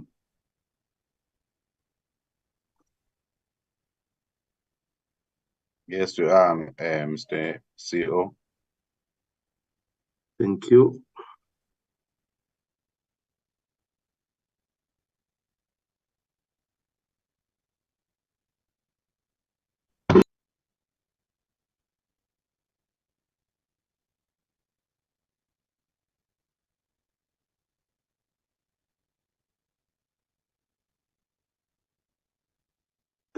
Praking, is my document visible? Yes, it is visible, but it's not in the this mode that should be slide show. Oh, okay. Now I'll fix that now. Let me just do that.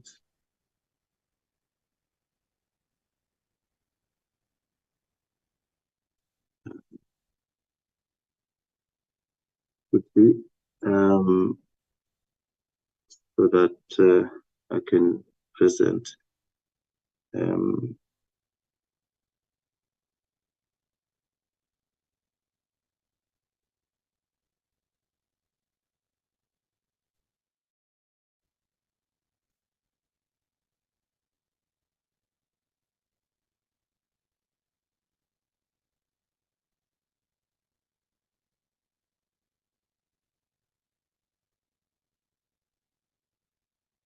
A bit better, Praking? Yeah. Okay. Thank you very much.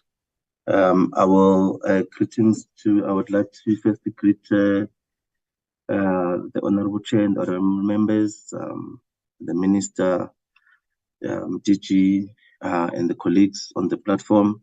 I will be taking the committee through SEDA's performance for the 2022-23 financial year, or annual report rather for the 2022-23 financial year.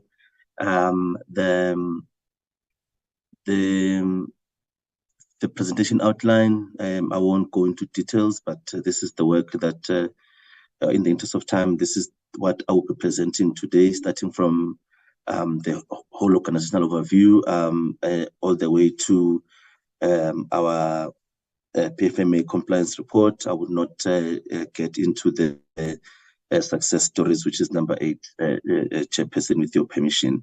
Chairperson, these slides just deals with our vision, our mission, vision, and values, which has not changed, but shows that we have a mission to promote entrepreneurship and facilitate the development of small enterprises in the country by providing customized business support services, which is what we really strive to do on a daily basis. These are just our pillars. On this slide is mainly some of our products or services that we offer to clients. They range from entrepreneurship awareness to business startup training, business registrations, business startup advice through our business advisors, business planning, incubation, access to local and international markets, which talks about export opportunities that we do, access to technology via our TTA program, improved productivity and quality standards for our clients, business mentorship, business training, facilitate access to finance, and so forth. And we do this, we categorize these according to the different SMMEs that we have. How do we deliver? We deliver all these services via our 53 branches that we have across the country and our 110 incubators that we have. We have actually increased our access points, and also we have 57 co-locations with with SIFA, with municipalities, and so forth, and other private stakeholders that we have, where we also are able to offer our services. We We, Chairperson and honorable members, we present then the performance for this year. We were, as an organization, we were tracking 22 indicators for the financial year, and were able to achieve 100% or more on 19 of these indicators, reflecting a performance of 86% as shown by the Auditor General yesterday. It was confirmed by the Auditor General yesterday that we did achieve 86% in terms of the indicators that we have as an organization, which leaves us with only 14% that we are not able to achieve, and that 14% is mainly made out of the following three indicators, which is the number of asset access points. We targeted 80, but we're not able to achieve that 80, but I will just talk to it in detail. And the number of SMEs and cooperative assets with technology transfer, we're not able to also achieve that number for reasons that I will explain as well. And then the ecosystem development plan, which is one of the mandates that we have to enable the ecosystem. So we've been busy developing that plan, and I'll also explain how AG viewed the plan, because according to us, we had we had done the work was done, but from the plan point of view, AG had an issue, and I will explain what the issues were. But this slide just highlights that we're able to achieve 86% performance as an organization, and we are looking forward to improving as well in the current financial year. Chairperson and honorable members, this is a summary slide of the that we've done, which shows what we've been able to achieve. But I just wanted to take the committee through maybe the slide that has the reasons why we've been able to achieve, and the slides that shows also why we're not able to achieve some, so that I don't repeat myself. So I'll explain everything on that slide, Chairperson, if you may allow. Chairperson, I'll take this as read. The next section 2 of the presentation as read, but it is our 2022-23 contribution to our MTSF targets. Is just the 1 year contribution in terms of what we're able to contribute this year towards the targets that we have, and probably highlighting one matter here, that we are currently at 110 incubators, as the minister has explained, and we will be having 121 incubators by the end of this current financial year. But the one reporting, we ended up with 110 incubators. And this just details the percentage of women businesses owned that will be able to contribute, which is 2,200, that we're able to touch base with in the current financial year, and 9,094 youth-owned businesses that we're also able to touch base with in the current financial year. And we are still behind as far as the businesses that owned by persons with disabilities, and we are working on a plan as a portfolio to improve on that. So as I said, Chairperson, now will request that I take that as read, and then I want to go into a bit of details here where we explain everything. So as CEDA, for the current financial year, we're tracking 3 programs, and I will start with program 1 and all the way to program 3 that we're tracking in terms of quarterly to get to the annual performance as per our APP. Program 1 is the township, rural and informal businesses that we're able to support. This is dealing with where we find issues, indicators like entrepreneurship awareness, where we had a target of 20, but we're able to reach out more to the SMMEs to give them awareness on entrepreneurship and how to start businesses and what they need to have, and compliance issues. And we're able to achieve that target through all our sessions that we had with our stakeholders. We're able to get to 68,117 on rural on the rural base, township and rural base entrepreneur businesses supported. We had a target of 16,000. We're able to reach out to 21,000. township and rural businesses in terms of us being able to support them and for them to run their businesses, which we exceeded that target by 5,000. Incubators established, we had a target of 11. We're able to do 11, and these are the ones that will then be launched in the current financial year, but we're able to do that. On set access points, we're not able to achieve the access points.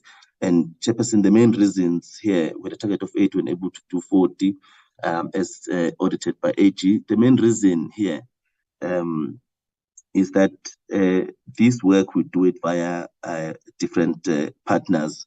So we had to go on tender, and so that we're able to attract the right partners in various rural and township areas. And these are partners that are already doing accounting, tax, and supporting SMEs in the different areas. And we're calling for them to be our extension, to be able to offer the services of SEDA via those extension points, so that then our clients or SMEs don't have to travel long distances to try and find one of our 53 branches. So we were trying to, this is intended to make sure that our services are more visible and more closer. We then had a lot of delays from the procurement side, where in some areas we had to re-advertise. In some provinces we had to re-advertise twice or 3 times because we are not finding suitable service providers.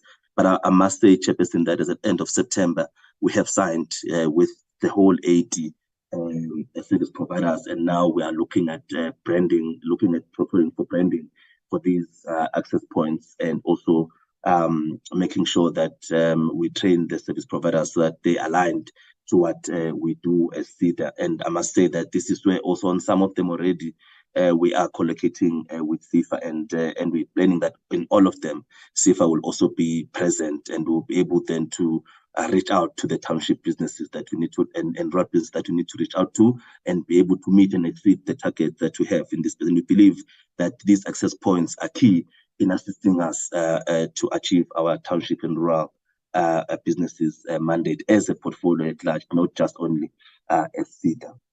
And we're looking forward to see applications and flowing from these applications for funding for SMMEs, flowing from the access points to SEFA, and getting our SMMEs approved through SEFA.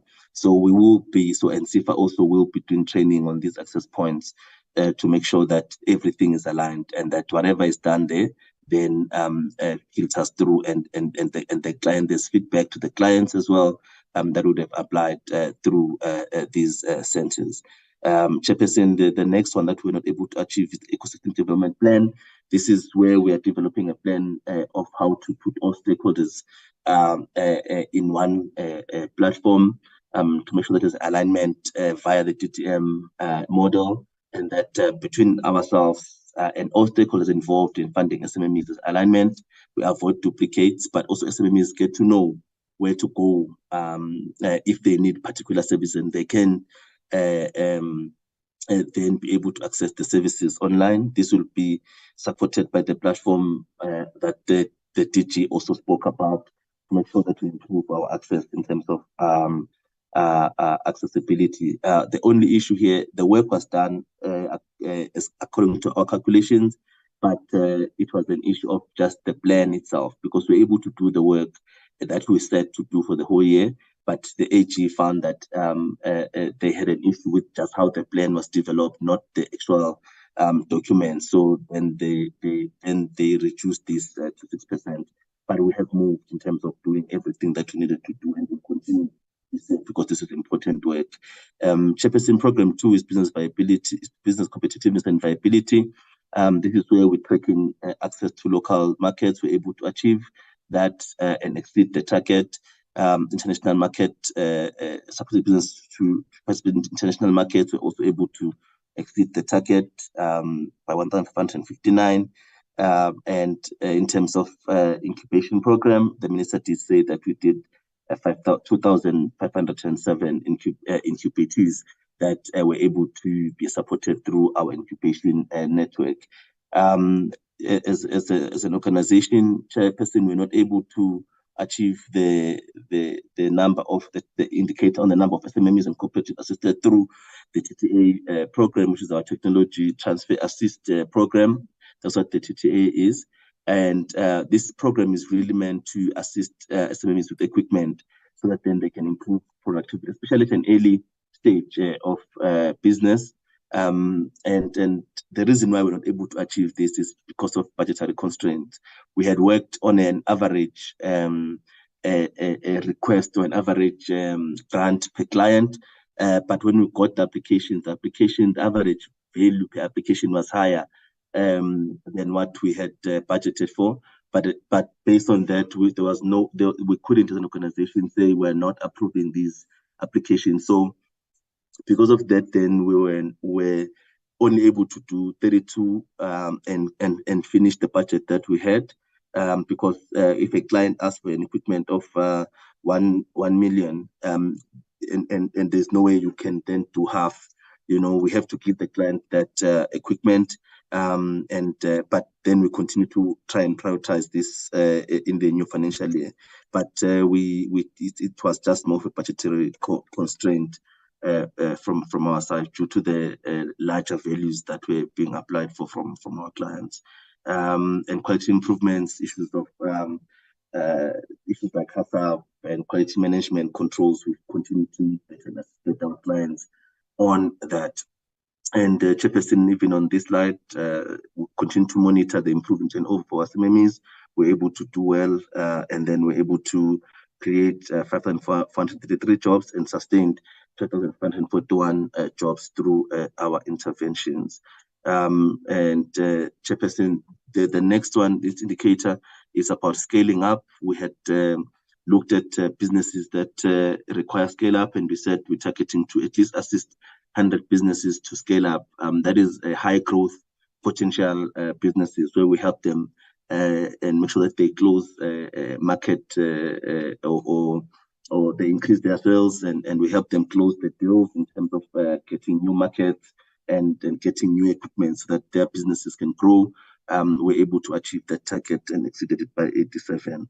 And then mentorship and coaching has always been the core of CEDA, and we're able to then reach out and trained at least 22,088 SMMEs during the current financial year via our network of 53 branches in 9 provinces, which is something that is doable.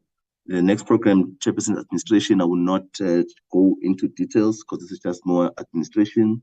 We're able then to achieve our targets, including the employee performance, those performing at least above 3.11, and we're able to get quite a big percentage of 83% in that category. Hence, the organization is able to perform at least do what it needs to do at 86%. We need our employees to be performing at high levels.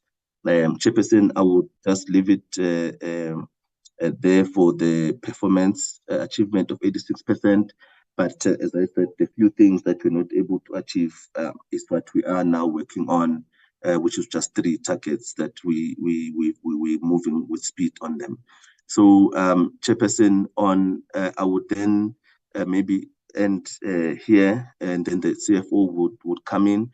But what I wanted to highlight is that from the budget that we have, 155 million that we got as CEDA, we're able to spend 955 million or 954 million of that, just leaving us with 648,000 rand that we're not able to spend in the current financial year. So this is the second year in a row where we've been able to deliver and in terms of our mandate to clients, but also spend the funds that we have.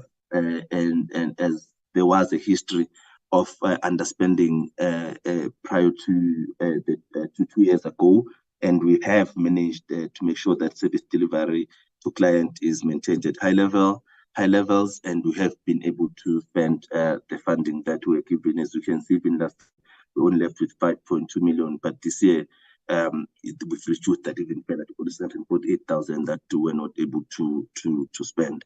But this is a breakdown of how we've been spending per programs.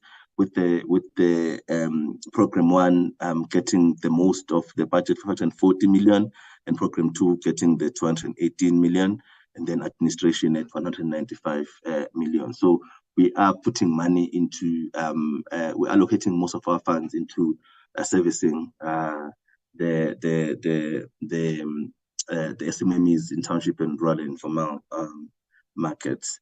Then on governance, or maybe let me finish governance, then the CFO will come through your permission, Chairperson. This just talks about the board members in the board meetings that took place. That just shows that there is governance within the organization. We've got different committees from the board itself to the board subcommittees, including the audit committee, including nominations committee, SOPC committee, and REMCO. So there's various committees and incubation committee that took place. And this just shows how the members then attended the meetings. As you can see, that there is attendance in terms of the meetings by the different board members, which ensures that there is governance within the organization, and everything then works according to processes. Chair, we also just maybe on the board priorities, the board has really emphasized the issue of that the organization must have concrete plans for us to be able to offer services to the SMMEs, but also the board took time to visit, the board chairperson and some of the board members took time to visit all the provinces to make sure that there's an alignment between the work in the provinces and the work that is being done here at SEDA as a whole as part of their oversight role. Matters were raised, and then we were able to resolve to make sure that there is a huge alignment, because the issue is always that you find that SMEs complain at the ground level, and there is no oversight, but the board has done that, and to make sure that we're able then to fix what we need to fix and provide service to our client. The board also has dealt with the issue of digitalization, making sure that at SEDA we have systems that will help us to move the organization forward. Chairperson, with the BRRR, we had a strategy to get SEDA from a level 8 BRRR to a level 4. And we're able then to achieve that in the previous financial year through various activities, through also following the scorecard and offering bursaries and training to unemployed graduates and training to SEDA employees. We're able to fund 60 students to with of 3.5 million to go to universities. And these are students that we are looking forward to employing as well as our graduates as we move forward, because we're trying to create a legacy project, but also to maintain professionalism, so that the guys that we are able to support, we are able also to employ as our employees in the near future.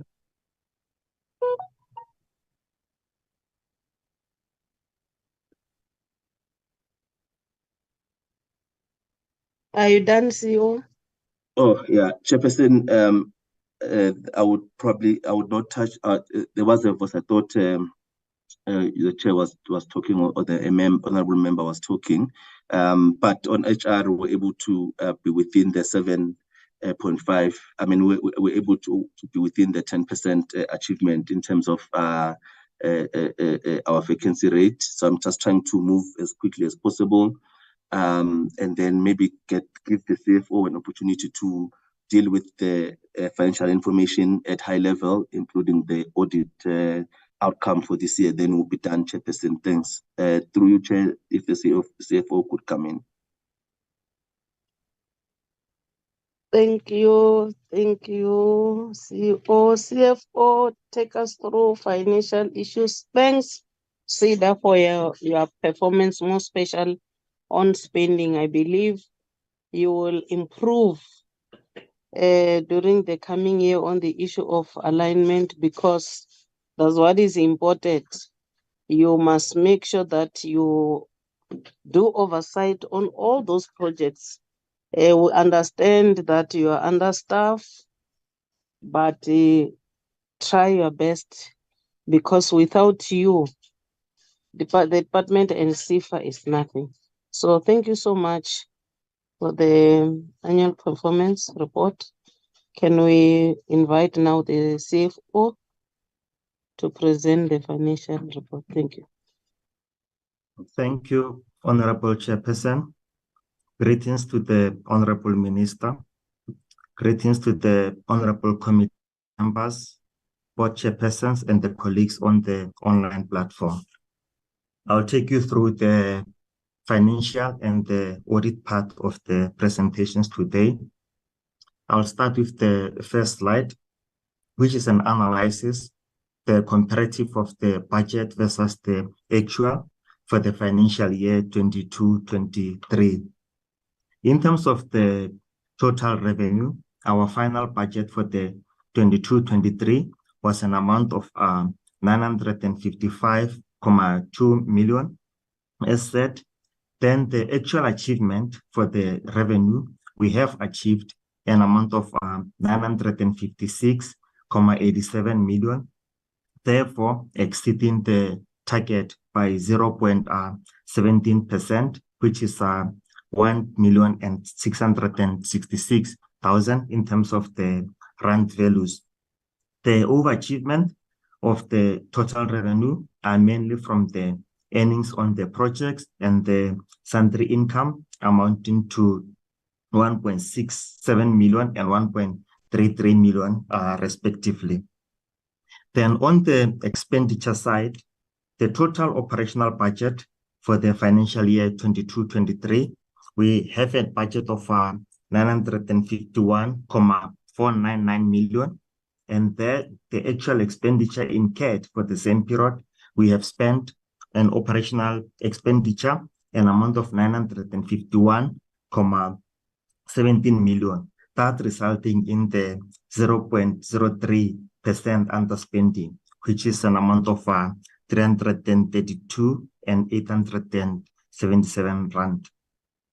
Then on the capital expenditure, we budgeted an amount of 3.7 million, and then we were able to spend an amount of 3,389,000, resulting in the underspending of 314,805 rand.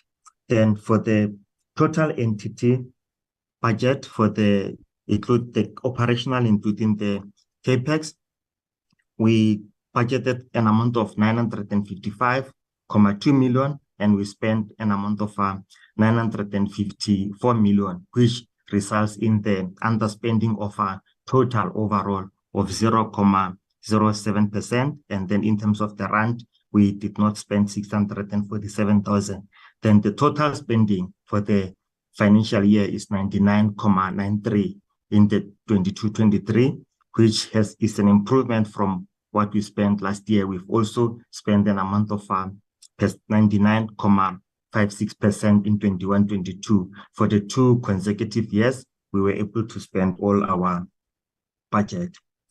Then the next slide is the spending into geographical, our segment reporting, whereby we are categorizing our revenue and the expenditure into the provincial offices. For the year under that was reported, a total amount of 735.6 million was utilized to deliver the services on the provincial network, which amount to 77%, Chairperson.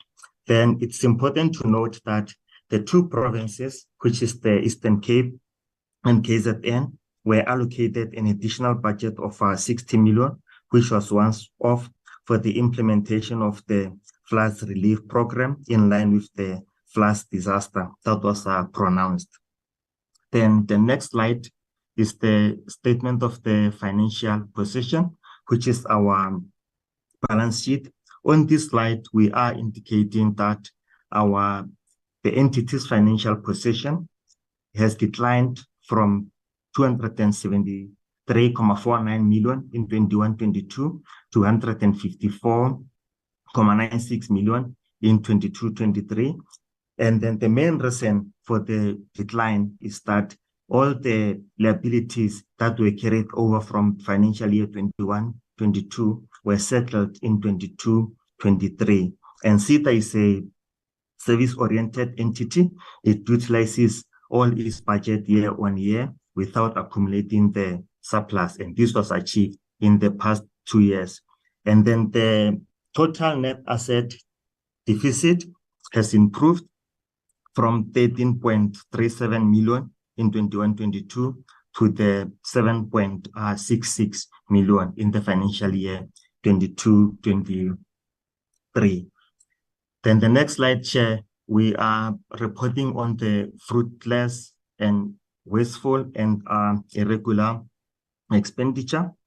For the financial year 22-23, our total irregular expenditure is an amount of 551,880, consisting of the two amounts.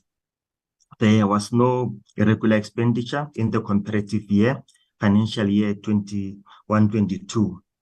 Then on the fruitless and wasteful expenditure, we have an amount of 16,000, which was incurred in the Western Cape through the transgression of the procurement process, and the remedial actions were taken on this fruitless and wasteful expenditure. On the next slide, then I will detail the two irregular expenditure that were incurred in the financial year 22-23. The first one, Chair, relates to an expenditure that was incurred in the Northwest Province on the lease agreement.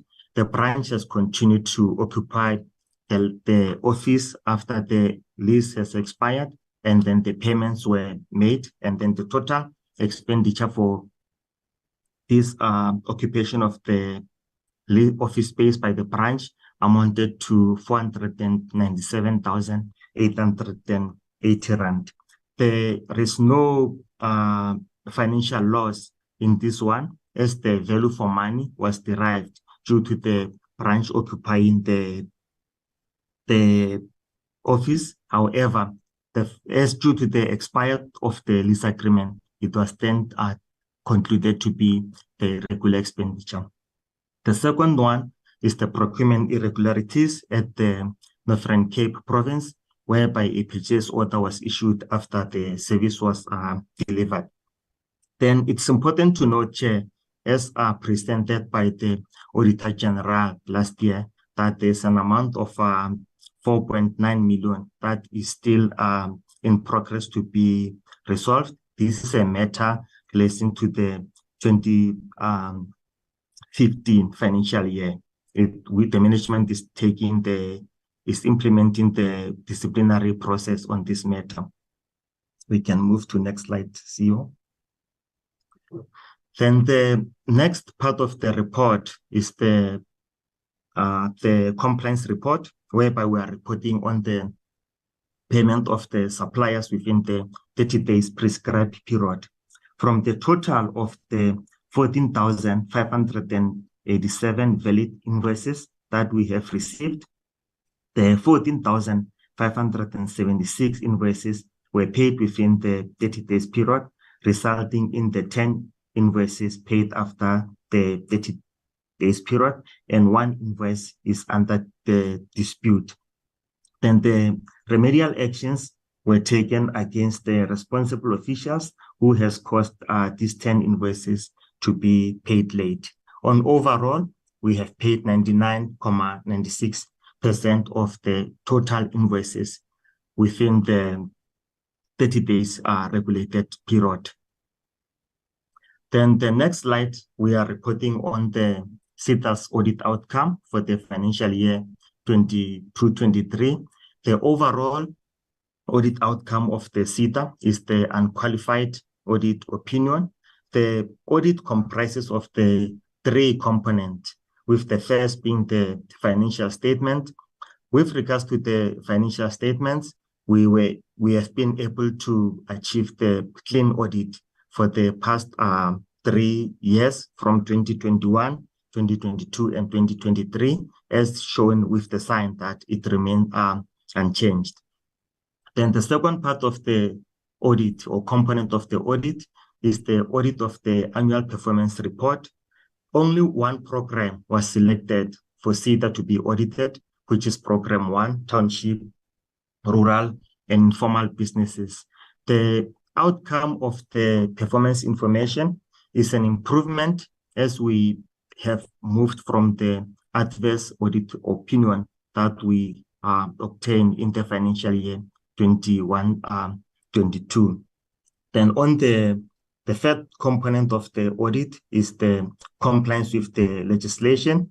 It has remained green on all the other subcategories as listed, include the first one being the AFS and annual report. We were able to comply with the legislation by submitting on time. And on the asset management, there was no issue find. Consequence management, expenditure management, liability management, revenue management, strategic planning, and the BRRR. For the past 3 years, we have been able to comply with the legislation, and then that outcome of those components remain the clean audit. The next slide, Chair, is on the AG findings that we have. Our finding in this period, they are mainly relating to the performance information management. From the previous financial year, we received the same finding on the performance information. However, we were busy implementing the system, the client information and operation management system, whereby the client's information will be captured at the branch level to move away from the manual process that gives us the inconsistencies. And then in terms of the progress, the system has been piloted in some of the branches. And then in the third quarter of the 23-24, we will be fully using the new system that we have been developing, which is client information and the operation management system. Then the other part of the finding relates to the APP, which is the finding was on the usefulness and the reliability. The management has reviewed the APP definitions and the method of calculation to ensure that all the indicators are well defined and reliable. And then the last finding was on the incubation on the MOA. The MOA has since been reviewed. Thanks, Chairperson. Thank you. Thanks, Chair. Through you, we have come to an end of our presentation. The rest is just success stories. I just wanted to clarify that 2015 matter that AG spoke about yesterday, that at SEDA, no matter how old the matter is, if there is any reports that says there was an issue at that particular time, as we received that notification around 2021 financial year, we're then able to go back to 2015 and investigate the matter. And as a result, yes, we know our challenge of not finalizing that some of the employees that were involved in 2015 left the organization a long time ago, except for one employee that is still within the organization.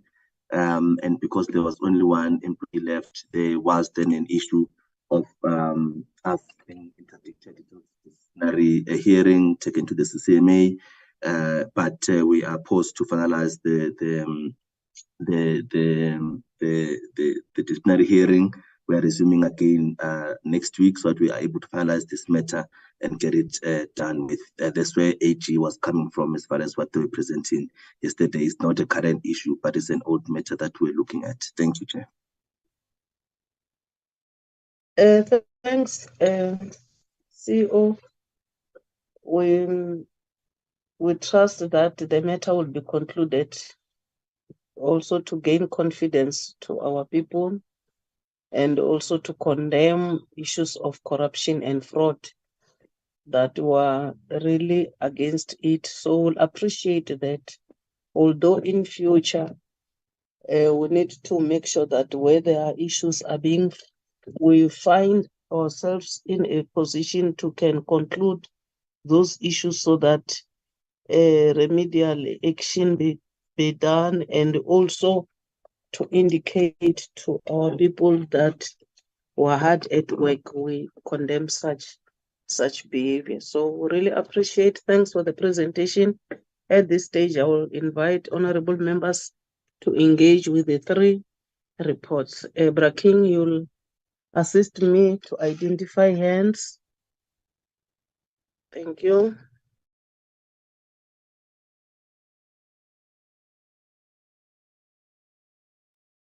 Chairperson, Honorable Lubengo has raised the hand so far.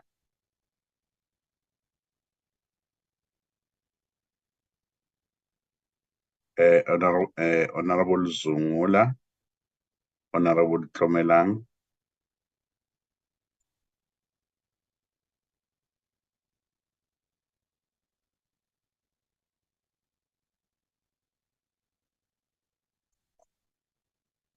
Honorable Mieni. I now invite Honorable Lubengo. Thank you. Thank you, Chairperson. Let me welcome all the presentation. Chairperson, my questions direct the department. There is an echo, Chairperson. I don't know where does it comes from. My question directed to the department or to the department. Phase 5 on SMME's database. The department indicated that the small enterprises credit scoring and rating system to facilitate access to finance was not implemented. So we need to know why was not implemented. How will they be able to measure their credit scoring and rating system? Chairperson, the other question is, how is the department assisting? Sorry. The other question is, what progress has the SME sector made towards achieving the NDP target of 9.9 new jobs by 2030? What is the likelihood of meeting this goal, and what role can the department play in accelerating efforts towards achieving this goal? The second last question, Chairperson, what is the latest on the business amendment bill proposed? And in detail, what are the changes that were approved by ESCO? The last question, Chairperson, is that the department refurbished or build 2 business infrastructure for SMMEs and cooperatives against a target of 6 to date. What progress has the department made in this regard? Could the department provide evidence of the build of or refurbished business infrastructure before and after picture of the infrastructure? I thank you, Chairperson. Thank you, Honorable Lubengo. Honorable Zungula, over to you. Thank you, Chair. Greetings to the members, the Minister, and the department and entities. Chair, let me start with the welcoming of the presentations. Perhaps, Chair, maybe my starting point will be regarding how all issues concerning the compliance of businesses to labor-related matters, the Department of Employment and Labor has got mechanisms to ensure that indeed does happen. So I would want to find out, Chair, when it comes to small businesses and the enforcement or any mechanisms to ensure compliance, where is the department in terms of its planning? In the previous engagements, the minister did indicate that there is the inspectors that are planned that will do the inspections, just like in employment and labor, we've got inspections. So I would want to find out where is the department on that.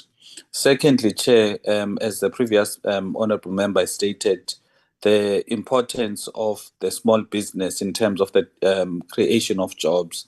I would want to find out, given the target of the NDP, practically speaking, can that be realized without, number one, having a clear process of ensuring that invoices of SMMEs are actually paid on time? And where is the department in terms of pushing the respective departments? It's well and good for the department itself to pay invoices of SMMEs in time or within 30 days, etc. But without having a systematic approach whereby all state institutions are somewhat pushed by the department, because it won't help for the department to assist on one side when it comes to the funding. But this Achilles heel that is killing small businesses, which is the late payment of invoices, the department equally is not aggressive in resolving that. And linked to that, it is a question of the access to the market.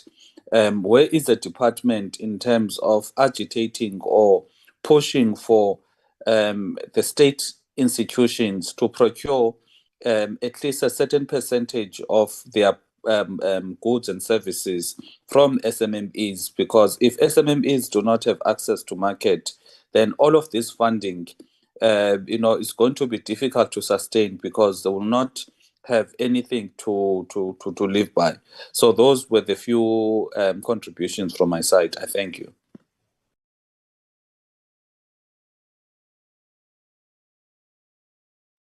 Thanks, Honorable Zungula. The next speaker on my list is Honorable Somelang. Thank you, Chair. Okay, thank you, Chair. I hope I'm audible, Chair. And you are. Thank you, Chair, and greetings to my colleagues and the officials, Chairperson, everybody on this platform. Let me also join the queue in welcoming all the presentation that has been made before us. Chair, I just want to start with the department. Chairperson, my first question will be, I've realized through the presentation that the department obtained a commendable clean audit outcome. However, I just want to understand what is the root cause of the regression in the department's performance against the set targets, from the 60% in the previous year to 56% in the year under review. My other question, Chairperson, will be, could the department please expand on the inadequate controls that were identified by the AG on the indicator, especially on number of women-owned businesses? My other question, Chairperson, will be, I just want to check also the turnaround times on SCM processes, business registration, licenses and permits. How are they managing the informal trading, especially on the infrastructure part of it? Let me go to my last question, no, not my last question. I also want to check, how is the department assisting SIPA to contain staff turnaround rate and ensure that services to clients are not compromised due to the merger? Let me go to the two entities, Chairperson. Let me go to the two entities. I also want to welcome the presentation and indicate that, Chair, I've been listening attentively through all the discussions, the presentation, and I've realized that we are still experiencing challenges, especially on the impact of the targets. But my question, Chairperson, if I go straight to the question is, what is the impact of the target on the consolidation of the report on 25,000 competitive SMMEs and cooperatives supported on the operations of the department? In the previous financial year, the department rolled out the red tape reduction plan to 3 districts, of which we are appreciating it. What progress have the districts made in relation to the key red tape issues, such as the following? 1, effectiveness of complaints, notification systems from registration to resolution, municipal building plan approval processes, and land development, as well as zoning processes. Turnaround time on SCM processes, business registration, license, and permits. Chairperson, that is all that I wanted to understand. What is it that the department is doing in order to address the said questions and the 2 entities, as I've already asked, Chair? For now, I think it's all. If I have something, Chairperson, I will request that I be allowed to come in again. Chairperson, thank you. Thank you, Honorable Somela. The next speaker is Honorable Mien. Over to you, Honorable. Thanks, Chairperson. Greetings to the Minister, honorable members, and the departmental colleagues. Got only 3 questions, if I'm not mistaken.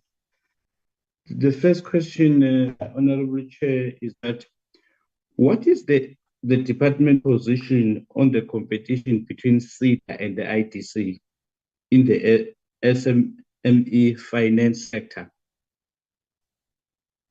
The second question is, how has the department been impacted by the failure to ESCO approval of 2 monitoring reports on the incubation support program improvement plan?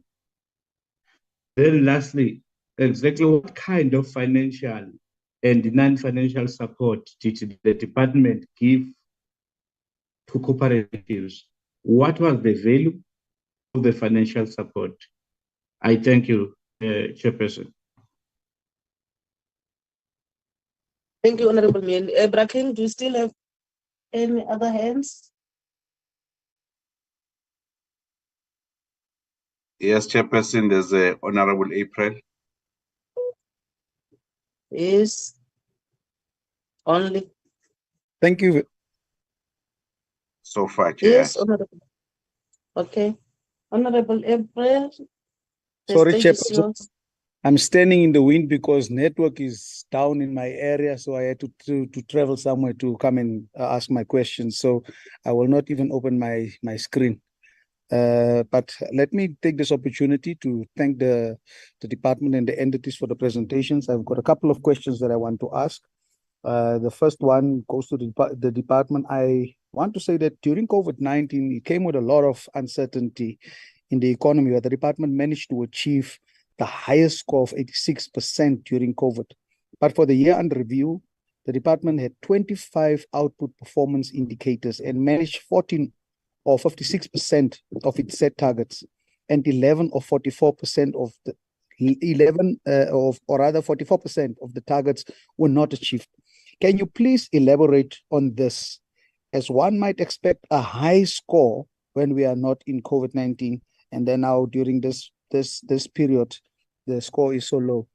Secondly, it will be very difficult for SMMEs to develop without the growth and sustainable development in the sector and market development areas.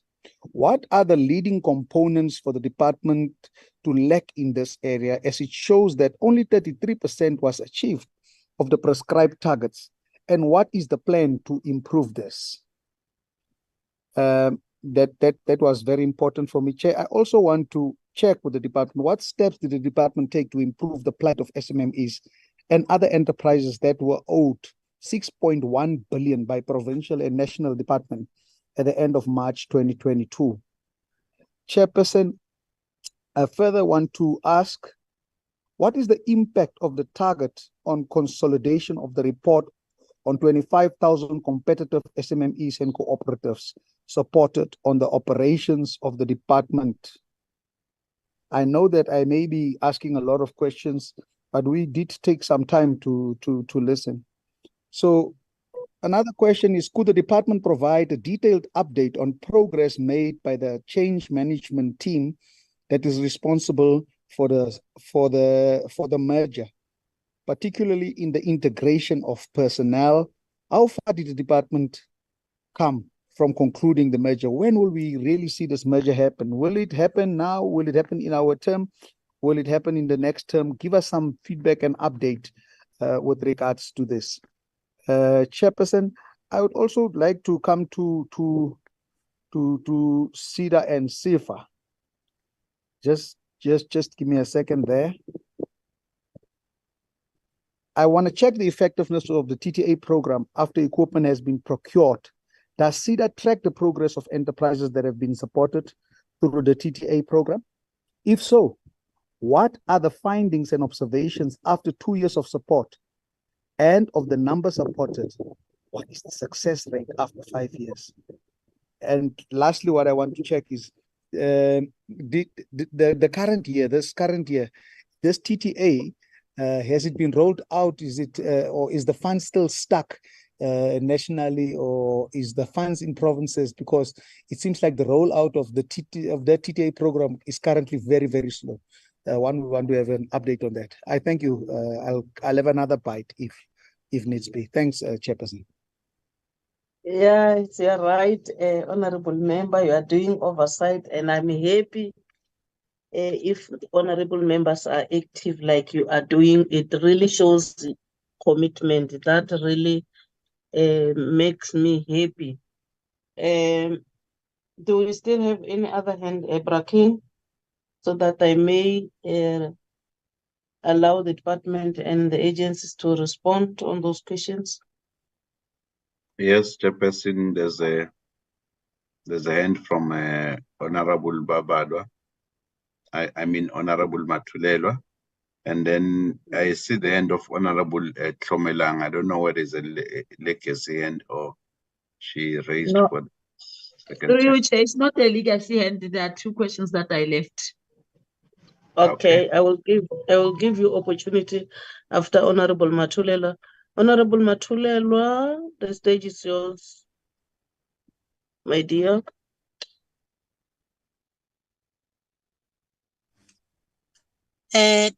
Thank you very much, Chairperson. Greetings to honorable members and all the departments. My questions are going straight forward to the department. Firstly, we've been asking for this department to go back to the trade and industry because of many things that we've observed that it's failing our people, our small businesses. More especially, we cannot trust such a department that has got a minister who is not even willing to address the issue of using Wednesdays as our days of meetings for accountability. We need her every time in our meetings, but he chooses the day, this day, for her to give us an apology to say is attending to cabinet, what. So it's it shows us as her, we've been asking questions even in writing, where we should, we were asking as her being in this department, is there any company or any small business that she has established maybe at home in her constituents? The answer was none. So as a non-starter, it shows us that there is no need for small business to stand as a department alone because of many observations such as the one that I've just mentioned. Number 2, what is the use? Yes, I've been listening to all these reports. What is the use of getting reports in writing? As we've been raising this issue of reports in writing. Yes, you will give us a so nice report, but practically they are not the true reflection of what is happening on the ground. Without evidence that is accompanied by the detailed names of beneficiaries, these reports is like you are just singing.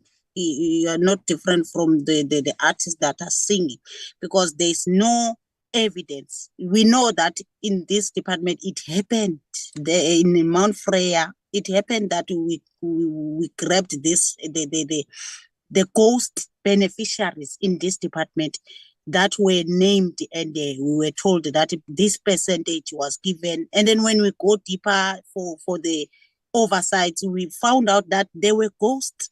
Even in Northwest, when we were there as the portfolio committee, we saw some of the non-trackable the beneficiaries, where we were going in old buildings that were showing that there was no business, such businesses as it was written down. So there's no use of receiving reports in writing without a simple thing of giving us the names of beneficiaries, even if you don't go deeper to give us IDs and what, but the street address or the address and the name of the what is so difficult to give us the beneficiaries, because what our work is to do oversight and make sure that these taxpayers' monies, they go in rightful hands, as we are accountable also for those small businesses. So my last input, Chair, is on it's not only the input, it's a question to SIFA, the one that is failing us dismally everywhere we go.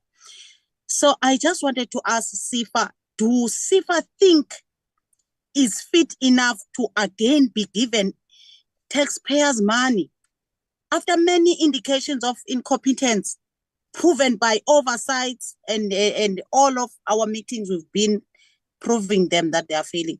Do they think they are fit enough to get another budget or another monies from the taxpayers to again do what they are always doing? Thank you very much, Chairperson. Thank you, Honorable Matulelo. The next speaker is Honorable Hlamelang, who's saying she still have got questions. I will allow her, but honorable members, I'm respecting all of us to comment, but at the same time, the rights of doing oversight, I think we've got that authority to can guide too, because we are the ones who are here on behalf of the society. So the three reports is a reflection of what transpired in terms of targets and budgets and audit outcomes. I would appreciate at the same time if members can also comment on the achievements and guide where we feel is our right to guide, where we feel there have been weaknesses, and come up with some recommendations that we are recommending that you do this and this. For example, yesterday, we received the report from the Auditor General where there have been recommendations, root causes, as well as action to be done. It's our responsibility to make sure that those actions are being done by the department. And that's how oversight should unfold. So I'm requesting that we assist the department in this regard. And then on the issue of the minister, I won't comment, but I believe we dealt with this matter. So it is good sometimes to make sure that when we have been given the opportunity to address certain things, let's deal with them there and there. And then if there are some follow-ups, we've got the right to do it in writing. But for today, I'm appealing, let's guide where we feel we need to guide, and let's appreciate where appreciation needs to be to be done. It's also encouraging. We are dealing with humans, we're humans, all of us, and I will appreciate because we are building the department as well as the comrades into that particular institution. Honorable Fomelang, can you come in so that I allow the department as well as the agencies to respond into all questions and comments? Comments can't be responded to. They are building advices, in fact. Over to you, Honorable Fomelang. Chair, before Honorable Fomelang, can you recognize Honorable Jacobs? He has also raised his hand. Okay, Honorable Jacobs, you will come after Honorable Fomelang. Thank you. Okay, Chair, let me conclude what I've started earlier on. My apology that I had to come back.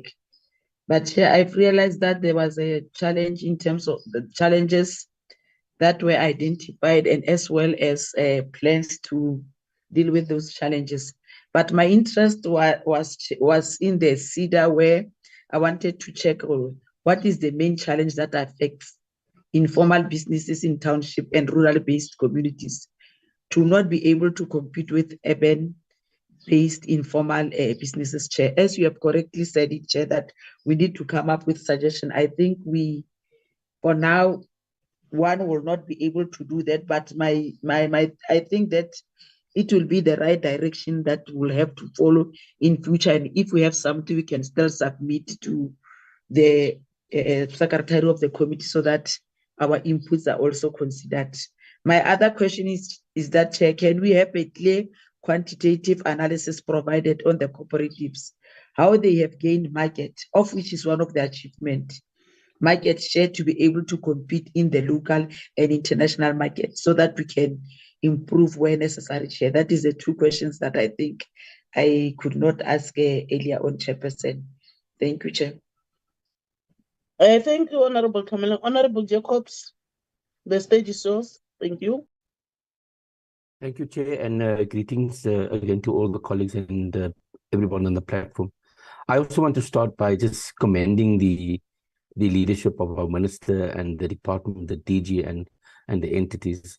I think whilst we raise a lot of the challenges, we tend to forget the important role that this department is playing to provide support to small business.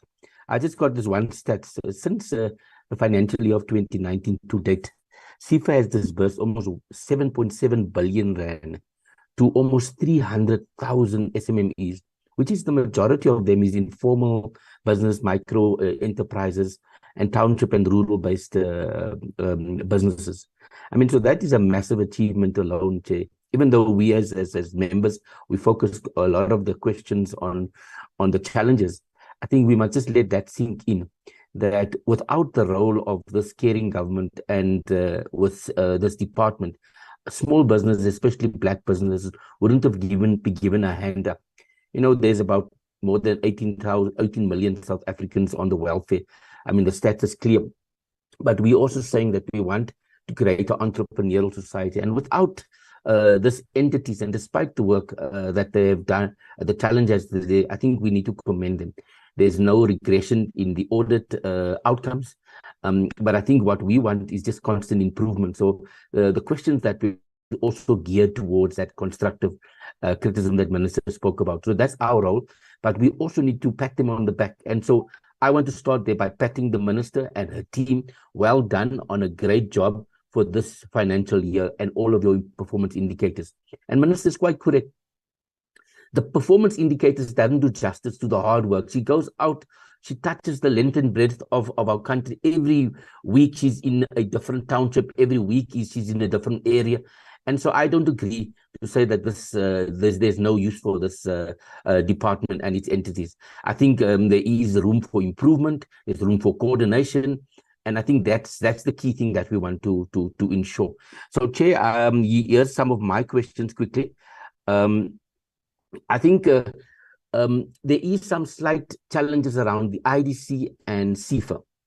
And I think we need to get the IDC to come to our entity, and maybe we must do a joint thing with the Department of Trade and Industry to just look at the role that IDC is playing, because the IDC is also in the same space that CIFA is playing, and I think we need to just get a briefing on what's happening and why is there that oversight. I mean, we have a township and rural program, but I think IDC also has a township program that's mainly Gauteng based. So we want to understand why is there the duplication, and if so, if the ministers are coordinating the efforts to maximize and leverage each other's best practice. I think that for me is a key thing.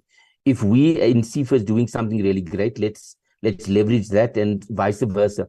And we don't like this thing where people do scope creep or turf creep, and so that's something that we need to just sort out. I think the point around National Treasury did not give condonement for the irregular expenditure. I think what was the reasons and what are the implications for this, and what steps did the board take for this irregular expenditure.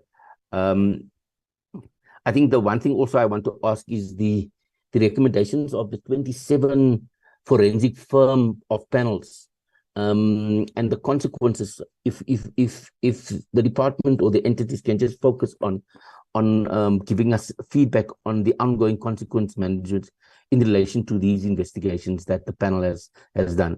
I also spoke about the IDC and in the SMME township market, they have a township economy partnership fund, and we have a TREP fund. So what is the difference? Is there synergies between those? Let me pause there, but again, let me compliment the team for a job well done. Ours is always just to ensure that we push you a bit harder. We push, but we must also find a balance to also acknowledge work. I don't share the view that this from our honorable member in the portfolio that there must be there's no purpose for small business. They play a very important integral role, and it's part of our agenda to create a shared and inclusive economy so that all of us, including the historically disadvantaged, can be part of increased economic participation. So for that, I want to thank the minister and the team. Well done. Thank you, Honorable Jacobs. I would now invite the department and the agencies to respond to questions and also echo the very same sentiments with honorable members who really appreciate and applaud the department for the good work, especially the minister, the roadshows she has made with the DM and the department. It really encourages all of us. So we are saying keep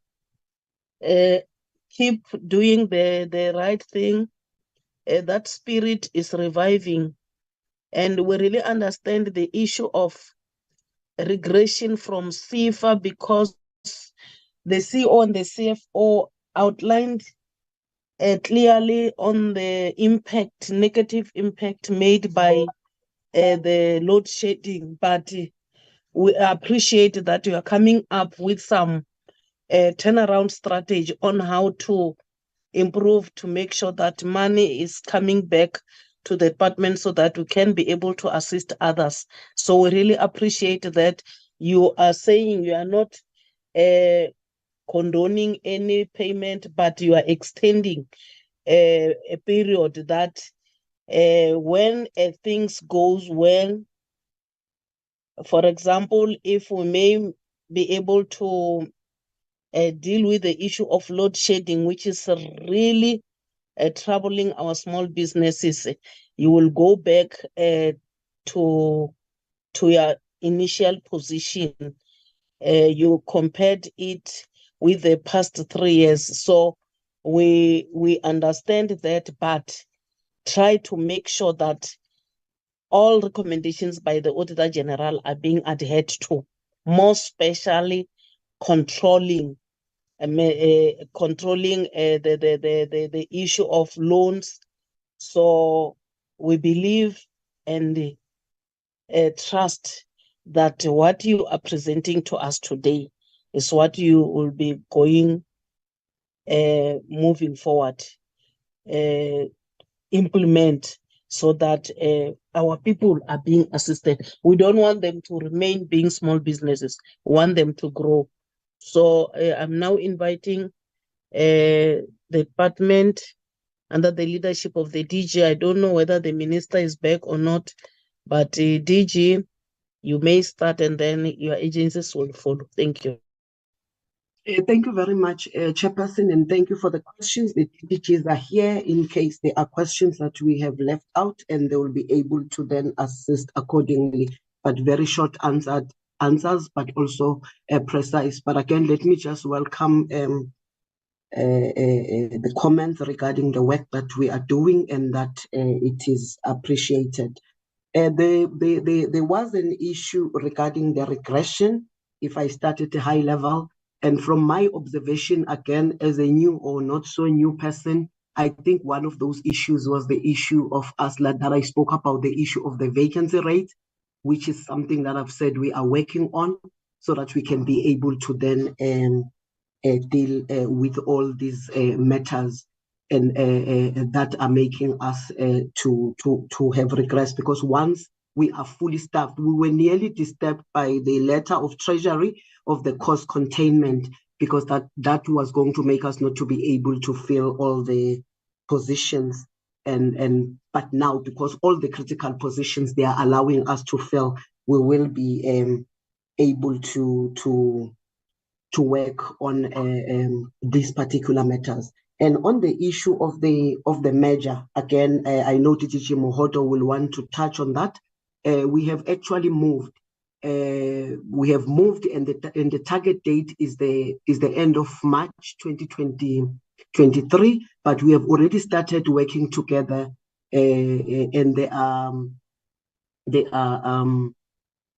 different work streams, about 7 of them, in the different areas where we are starting to work together to make sure that by the time the legislative process is finalized, already there is a seamless process that has actually taken place.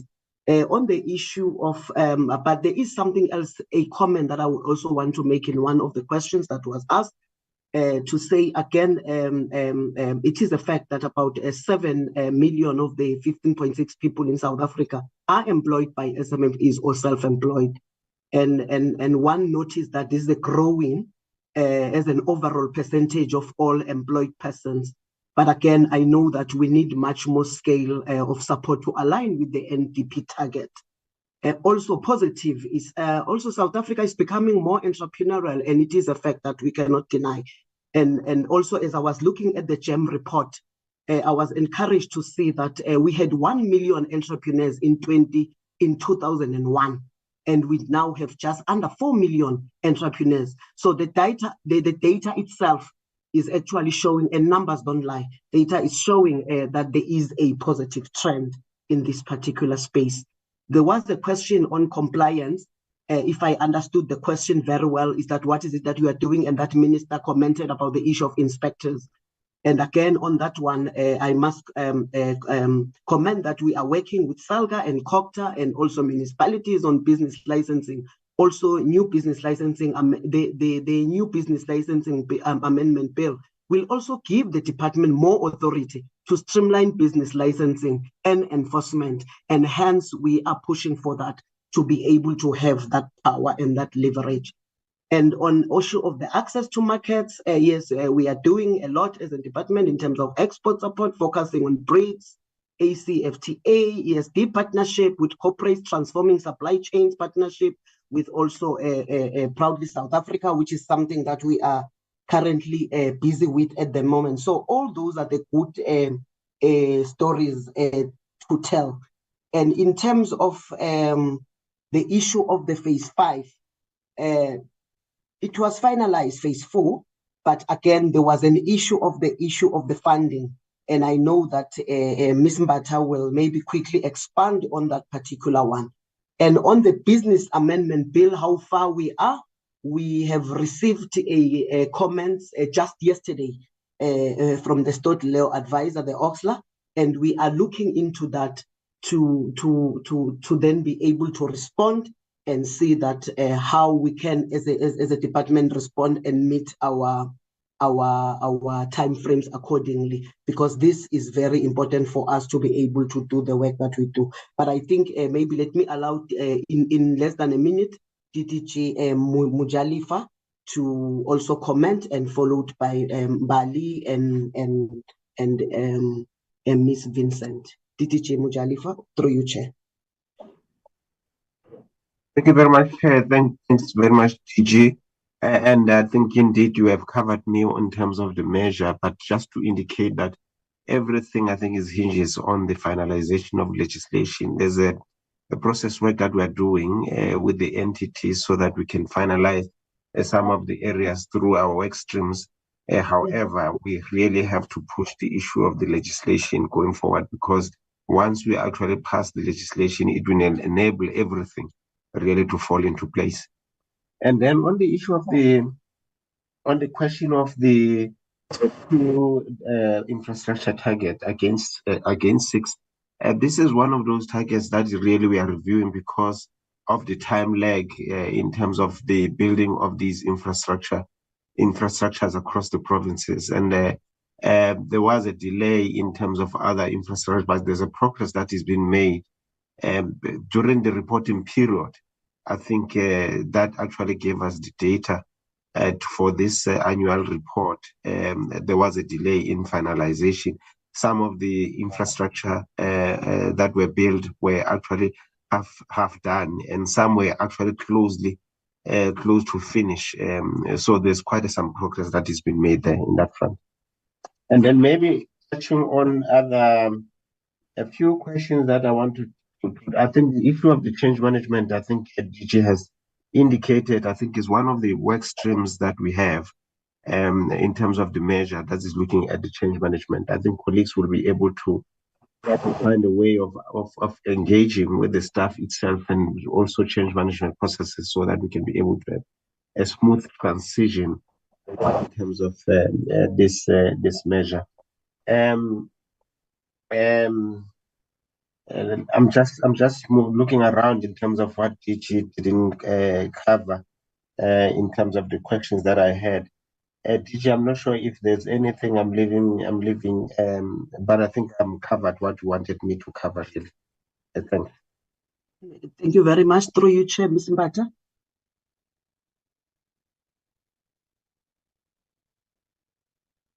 Mbali, please unmute.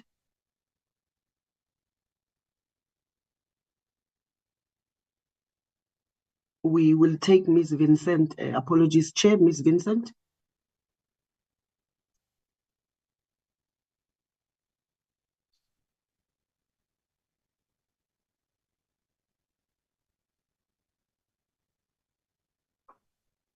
I don't know if I'm not audible, but DTG Makele. Thank you, DG. I think from my side, and good afternoon, members. From my side, what I picked up is on the rollout of the red tape reduction program. I think it's Honorable Kamelang was asking about the effectiveness of the program itself. The department is currently looking into exactly that, measuring the effect of the work that they have put in so far. I think over the past two administrations, there's been a lot of work that has been put into red tape awareness. That work is still continuing. However, we're looking at ways of integrating the awareness and setting up the administration such that we are able to collect baseline information on where they currently sit and indicators that will tell us how to monitor and how to measure the effectiveness of the program itself. That work has already started with the Pilot Administration Support Program, which is the PASP. It's another component of the red tape reduction program that will start looking at how do we, on an ICT platform, collect information on when municipalities are sitting in terms of administrative effectiveness, that relates to business licensing, 30-day repayments and so forth, so that we can sort of set up a program that will look into monitoring and being able to report credibly on the effectiveness of the program. We've also put in place a project that to sort of advance that conversation on the effectiveness, put in a program to review 21 of the programs of the DSBD and its entities to see how we can set up indicators that are smart in order to allow us to sort of see what the real effect of all our programs are. And the rate is one of the key areas we would like to focus on for the coming financial year and the next administration. So we're moving from the awareness. We are not getting rid of the awareness. We're still keeping it, but we're also increasing and extending it to start doing the actual monitoring of the impact. Taking into consideration also that in terms of implementation, there's only so much that as DSBD you can do. And going forward, we will need municipal buy-in and political commitment to actually help us push the whole red tape reduction program within the municipalities.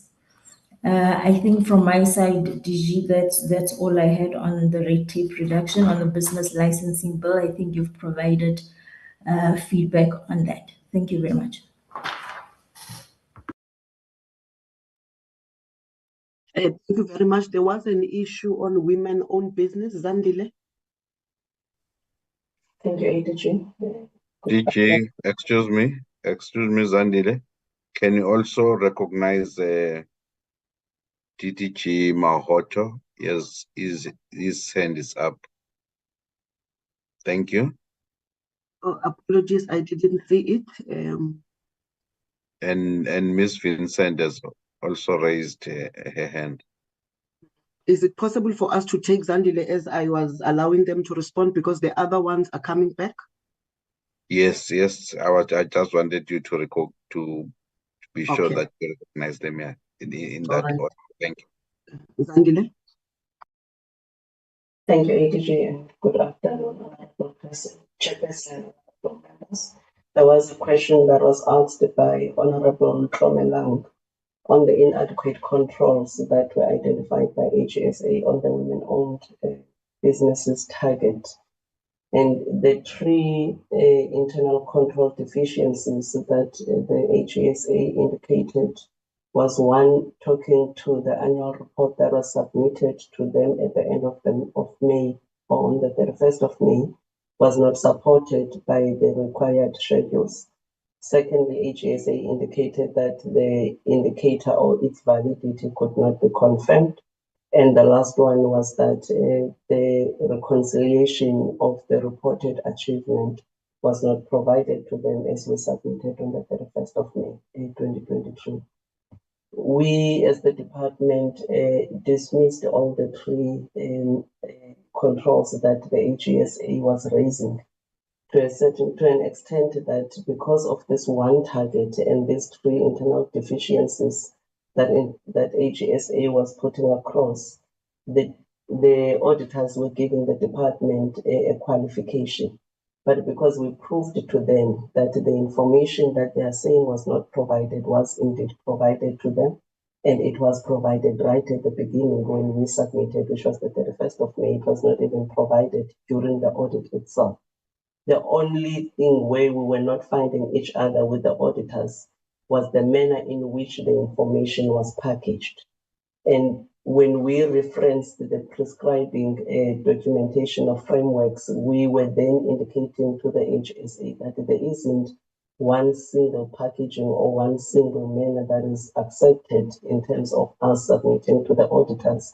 We can submit it through an Excel document, we can submit an MS Word document, we can submit a PDF, all of them are accepted. But in this case, they wanted specifically an Excel document. We therefore had various discussions with them, and we came to a conclusion that we should then convert what they had provided us with, that what we had provided them with, into an Excel document, and indeed we did that.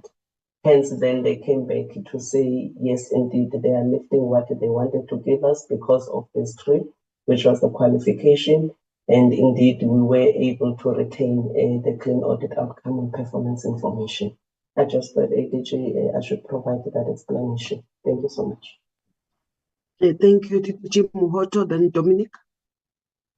Thanks, DG. I thought there's a question, that's a very important question that was left in terms of our response asked by Honorable Zungula in terms of delayed payment. I thought I should just indicate that we have been, I think, in this committee reporting our advocacy work around this area. However, the work in terms of strengthening this particular area is actually encapsulated in the bill that we tabled in Parliament. Once we actually pass that bill and establish the Office of the Ombuds, we should be able to have an effective instrument to use in terms of actually curbing delayed payment. For now, we are receiving reports from National Treasury, which we actually analyze and do the advocacy work in terms of highlighting the need for the departments that are not in compliance to do so. However, it needs actually some legislative instrument, as it were. Thanks, CG. Thank you very much, Dominic. Mbali. Thank you very much, Chairperson. I think from the department, we tried to answer all the questions. And safe to say that also, like Chairperson, you have said that those that comments, we need to note them and be able to do something about it. For instance, there was a comment that the reflection of what is happening on the ground vis-a-vis what we are presenting not properly aligned. And those are some of the things we'll take back to EXCO to look at it and make sure that there is that type of alignment. I will then, through you, Chairperson, allow Sifa Sida.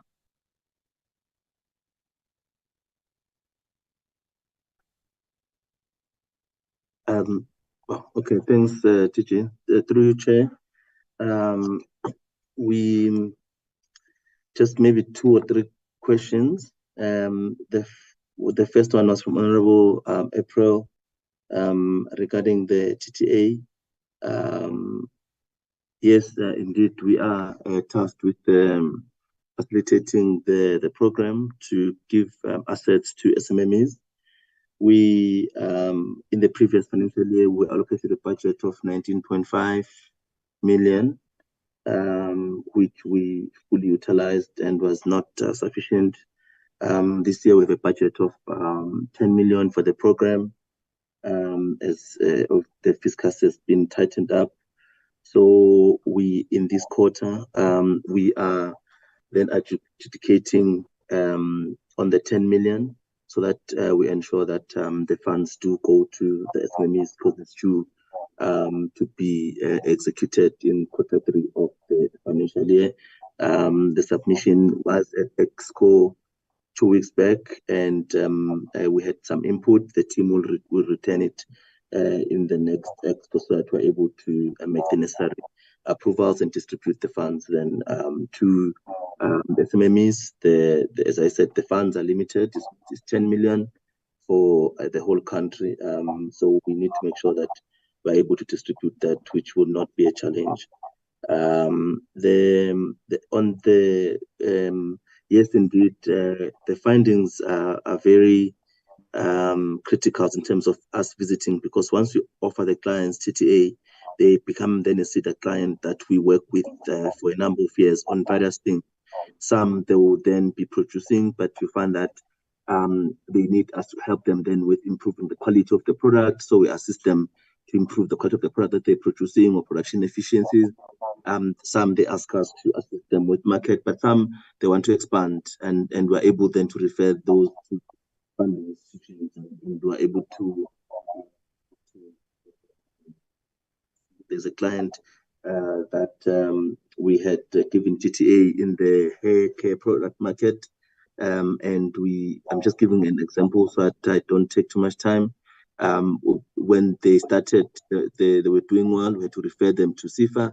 SIFA was able to give them funding for more equipment, and they're operating in that space. Yes, not an easy space, but we were able then to, after some visit, be able to refer that client. I'm just giving that one example, and they were able to expand their business through funding from SIFA. But we do note that as we give them the startup equipment, they do need additional funding. But sometimes you find that the market is not good enough at that point in time, and they're not able to then get additional funding, as we don't want to debt them when they won't be able to pay. But we continue to monitor those clients and try to find alternative methods to get the clients to grow. There was a one from Honorable Jacobs on the regular expenditure regarding the board. In terms of condonment, the National Treasury requires that we do submit proof that we've dealt with the recommendations of the investigation report, disciplinary process is concerned, before they do any condonment. And with the 2015 matter that we're talking about, which was investigated in recently in the prior years, we just need to finish that so that then we can get it to National Treasury. Hence, AG is still raising it. We still need to finalize that process. We're doing quite a lot of work around the issues of there was a question by Honorable Tlomelang regarding around the issues of access to market. Especially, there was a question around the co-ops. We are really working with our enterprise development partners to make sure that we open doors and we negotiate on behalf of the co-ops so that they become suppliers. For example, we've got a partnership now with a mine in Israel, Gold One Mine, where we have cooperatives now being suppliers. They've been taken through the process. We have 5 more that are being given enterprise support to become suppliers of the same mine, so that then we make sure that we provide access to markets. If we don't negotiate with our enterprise supply development partners, it's more of businesses then also participating in the pop-up markets that we have across the country, where they're able to then sell their product. We are also doing work in KZN regarding co-ops as well. So we will be reporting on that, but we are making strides in that space. With that, Chair, thank you, and thanks, TG. Thank you very much, CEO SIFA. Thank you, Chair. Oh, gosh. Okay. Sorry there. Apologies, Chair and members. Chair, I will just respond to the operational issues and then allow the chairperson of the board to speak to the issue of the investigations that Honorable Jacob referred to. I just want to contextualize, Chair, the fact that, yes, when it comes to the audit, we still find, because we are not qualified still, except for those 2 technical interpretations. And in this profession, you will have different interpretations. That's why the previous auditors had their own interpretation, the new ones had their own. And we sent it, we said, fine, we agree with you because we're going to be married to you at least for the next 5 years. We are aligned with regards on how do we treat the what we call the ECR, the expected credit loss going forward, and then also the issue of the special resolution for the salaries and repairs and maintenance that we incur on behalf of Kula business premises.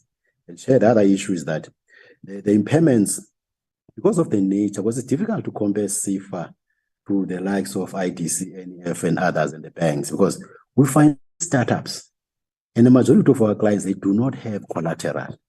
If we were to insist as SIFA on collateral, we would probably not fund close to 60% of our clients.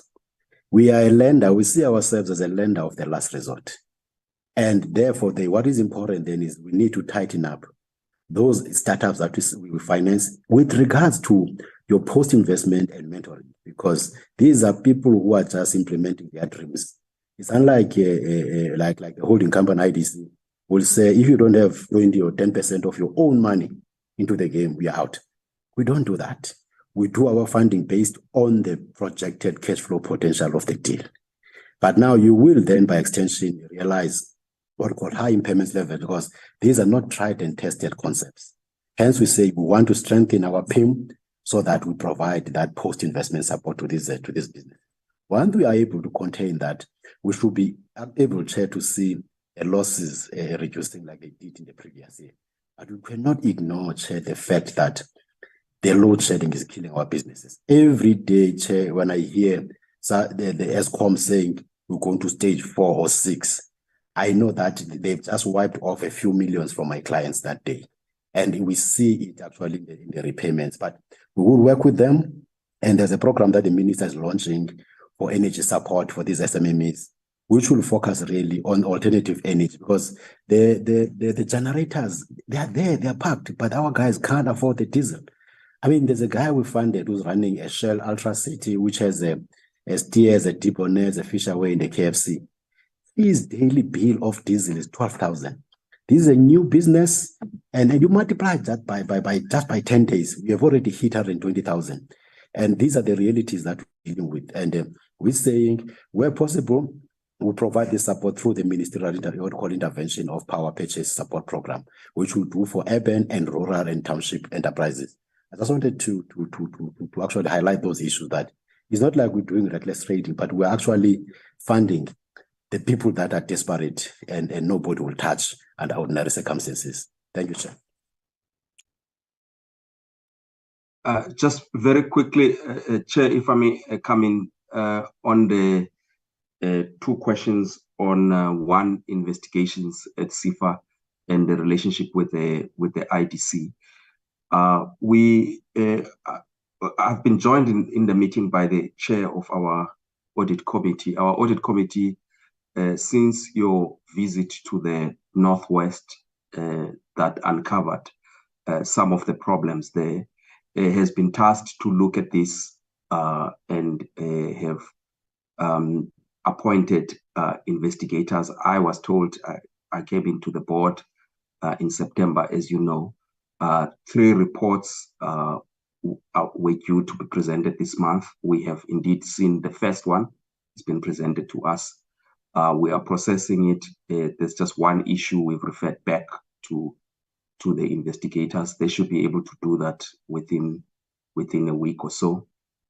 Once we've done that, we will submit that to the minister, and I'm sure she will communicate with the committee on how to brief the committee, especially on consequence management. So the assurance I can give is that we've done an independent review of this as the board, and we have a lot of work to do to ensure that our systems don't allow this to happen again. But you'll get the full briefing very soon on that, I'm sure. And there's 2 more reports we will be getting, and we will use the same approach on those. On the relationship with the IDC, I think this is quite also an important question. We are talking to the IDC at the highest level. They chair our investment committee, and there has been a vacancy in that position for some time. They have now appointed the chair. We're very glad about that. They've had their investment committee about a week ago. So things are back on track on that side. But you are right, Honorable Jacobs. There are a lot of issues that we need to coordinate closely with the IDC on, including how we can ensure that we reach where we all want to reach without duplication. We are already co-locating in some of the areas with them. They are our shareholder. I am a little concerned about what is going to be the impact of that relationship once the merger has gone through. I've raised that within CEDA itself. We will be discussing it with our colleagues in the department as well as IDC itself. Of course, this also extends to DFIs in provinces as well, and even the provincial governments, because they also do have support for SMMEs, and we are prioritizing that coordination. We learned that lesson on the rollout of our support for spaza shops, where provinces also were rolling out their programs, and these were not always in sync to one another. So that's work in progress. And thanks very much for the opportunity.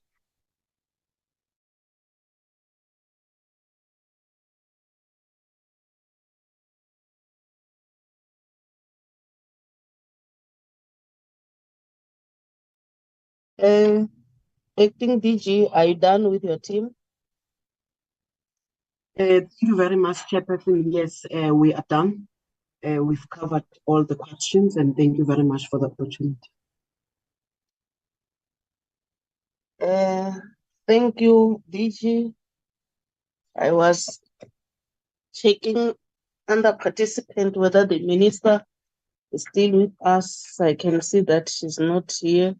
She's no longer here, but let me reflect that the journey is still long.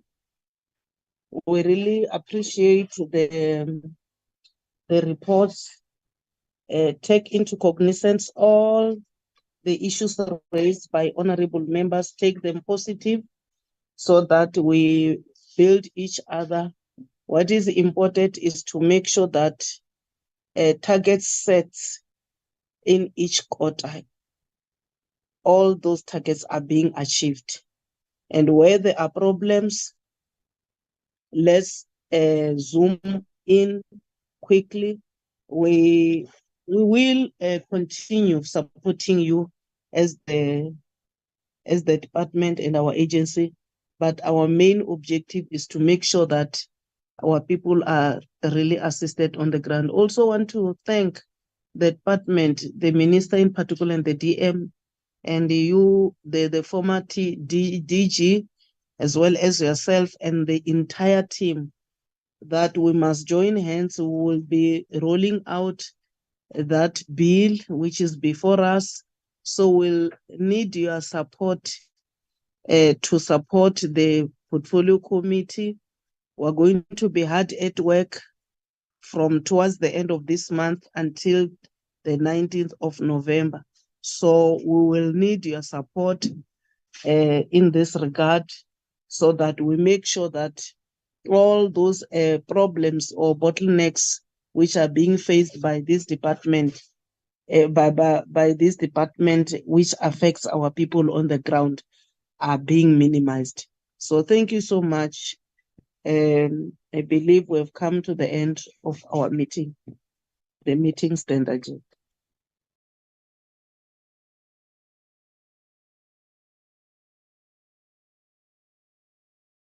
Recording stopped. Thank you, Chair. Greetings, everybody.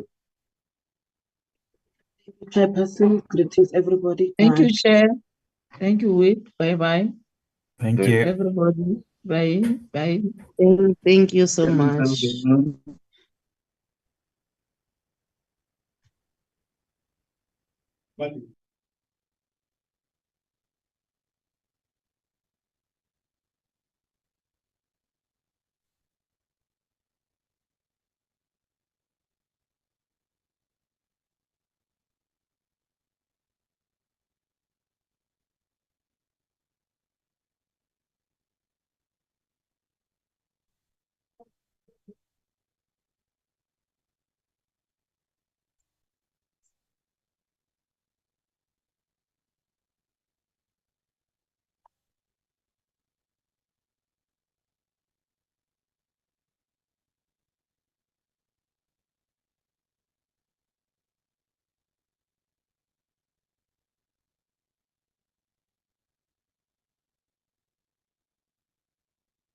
Where are you driving to, Chairperson?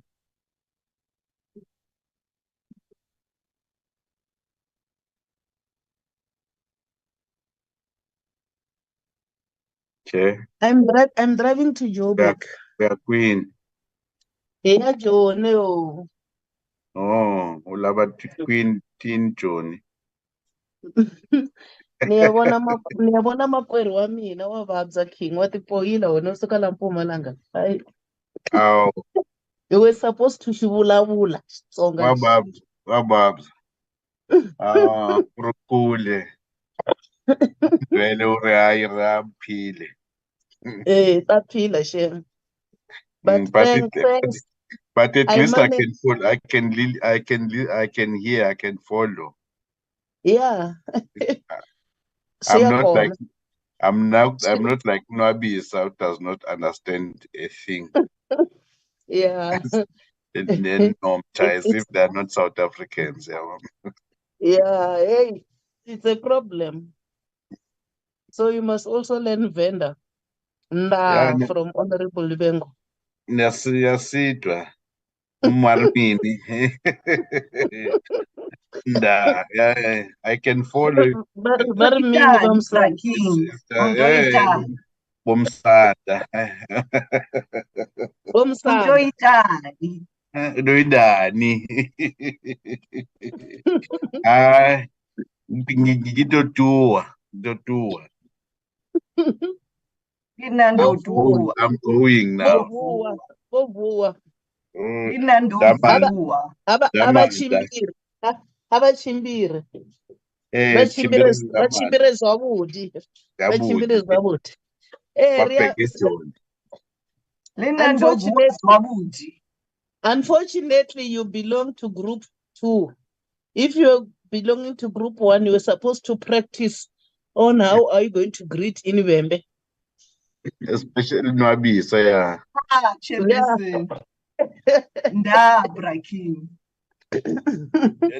We must show even physically.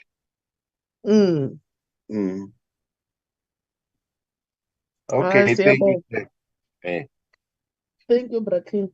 I'm still busy with this thing. Okay, thank you. Bye. Okay. Bye. Hey, Nwabisa, awufuni vele ngilale ne. Hey, Nwabisa, Andiva. awufuni ngilale. Nguwe Braking. Because at the end of the buses nethe zonke ngenye. But ke anindilalisi. Ixesha. Manje unginike ekuseni nami sengize uphambana izinto la kule screen ngazi ukuthi ngenze njani. Thank you, Okay, Braking. bye-bye. Ngiyabulele ba. Okay. Ngiyabulele. Okay. Okay, bye-bye.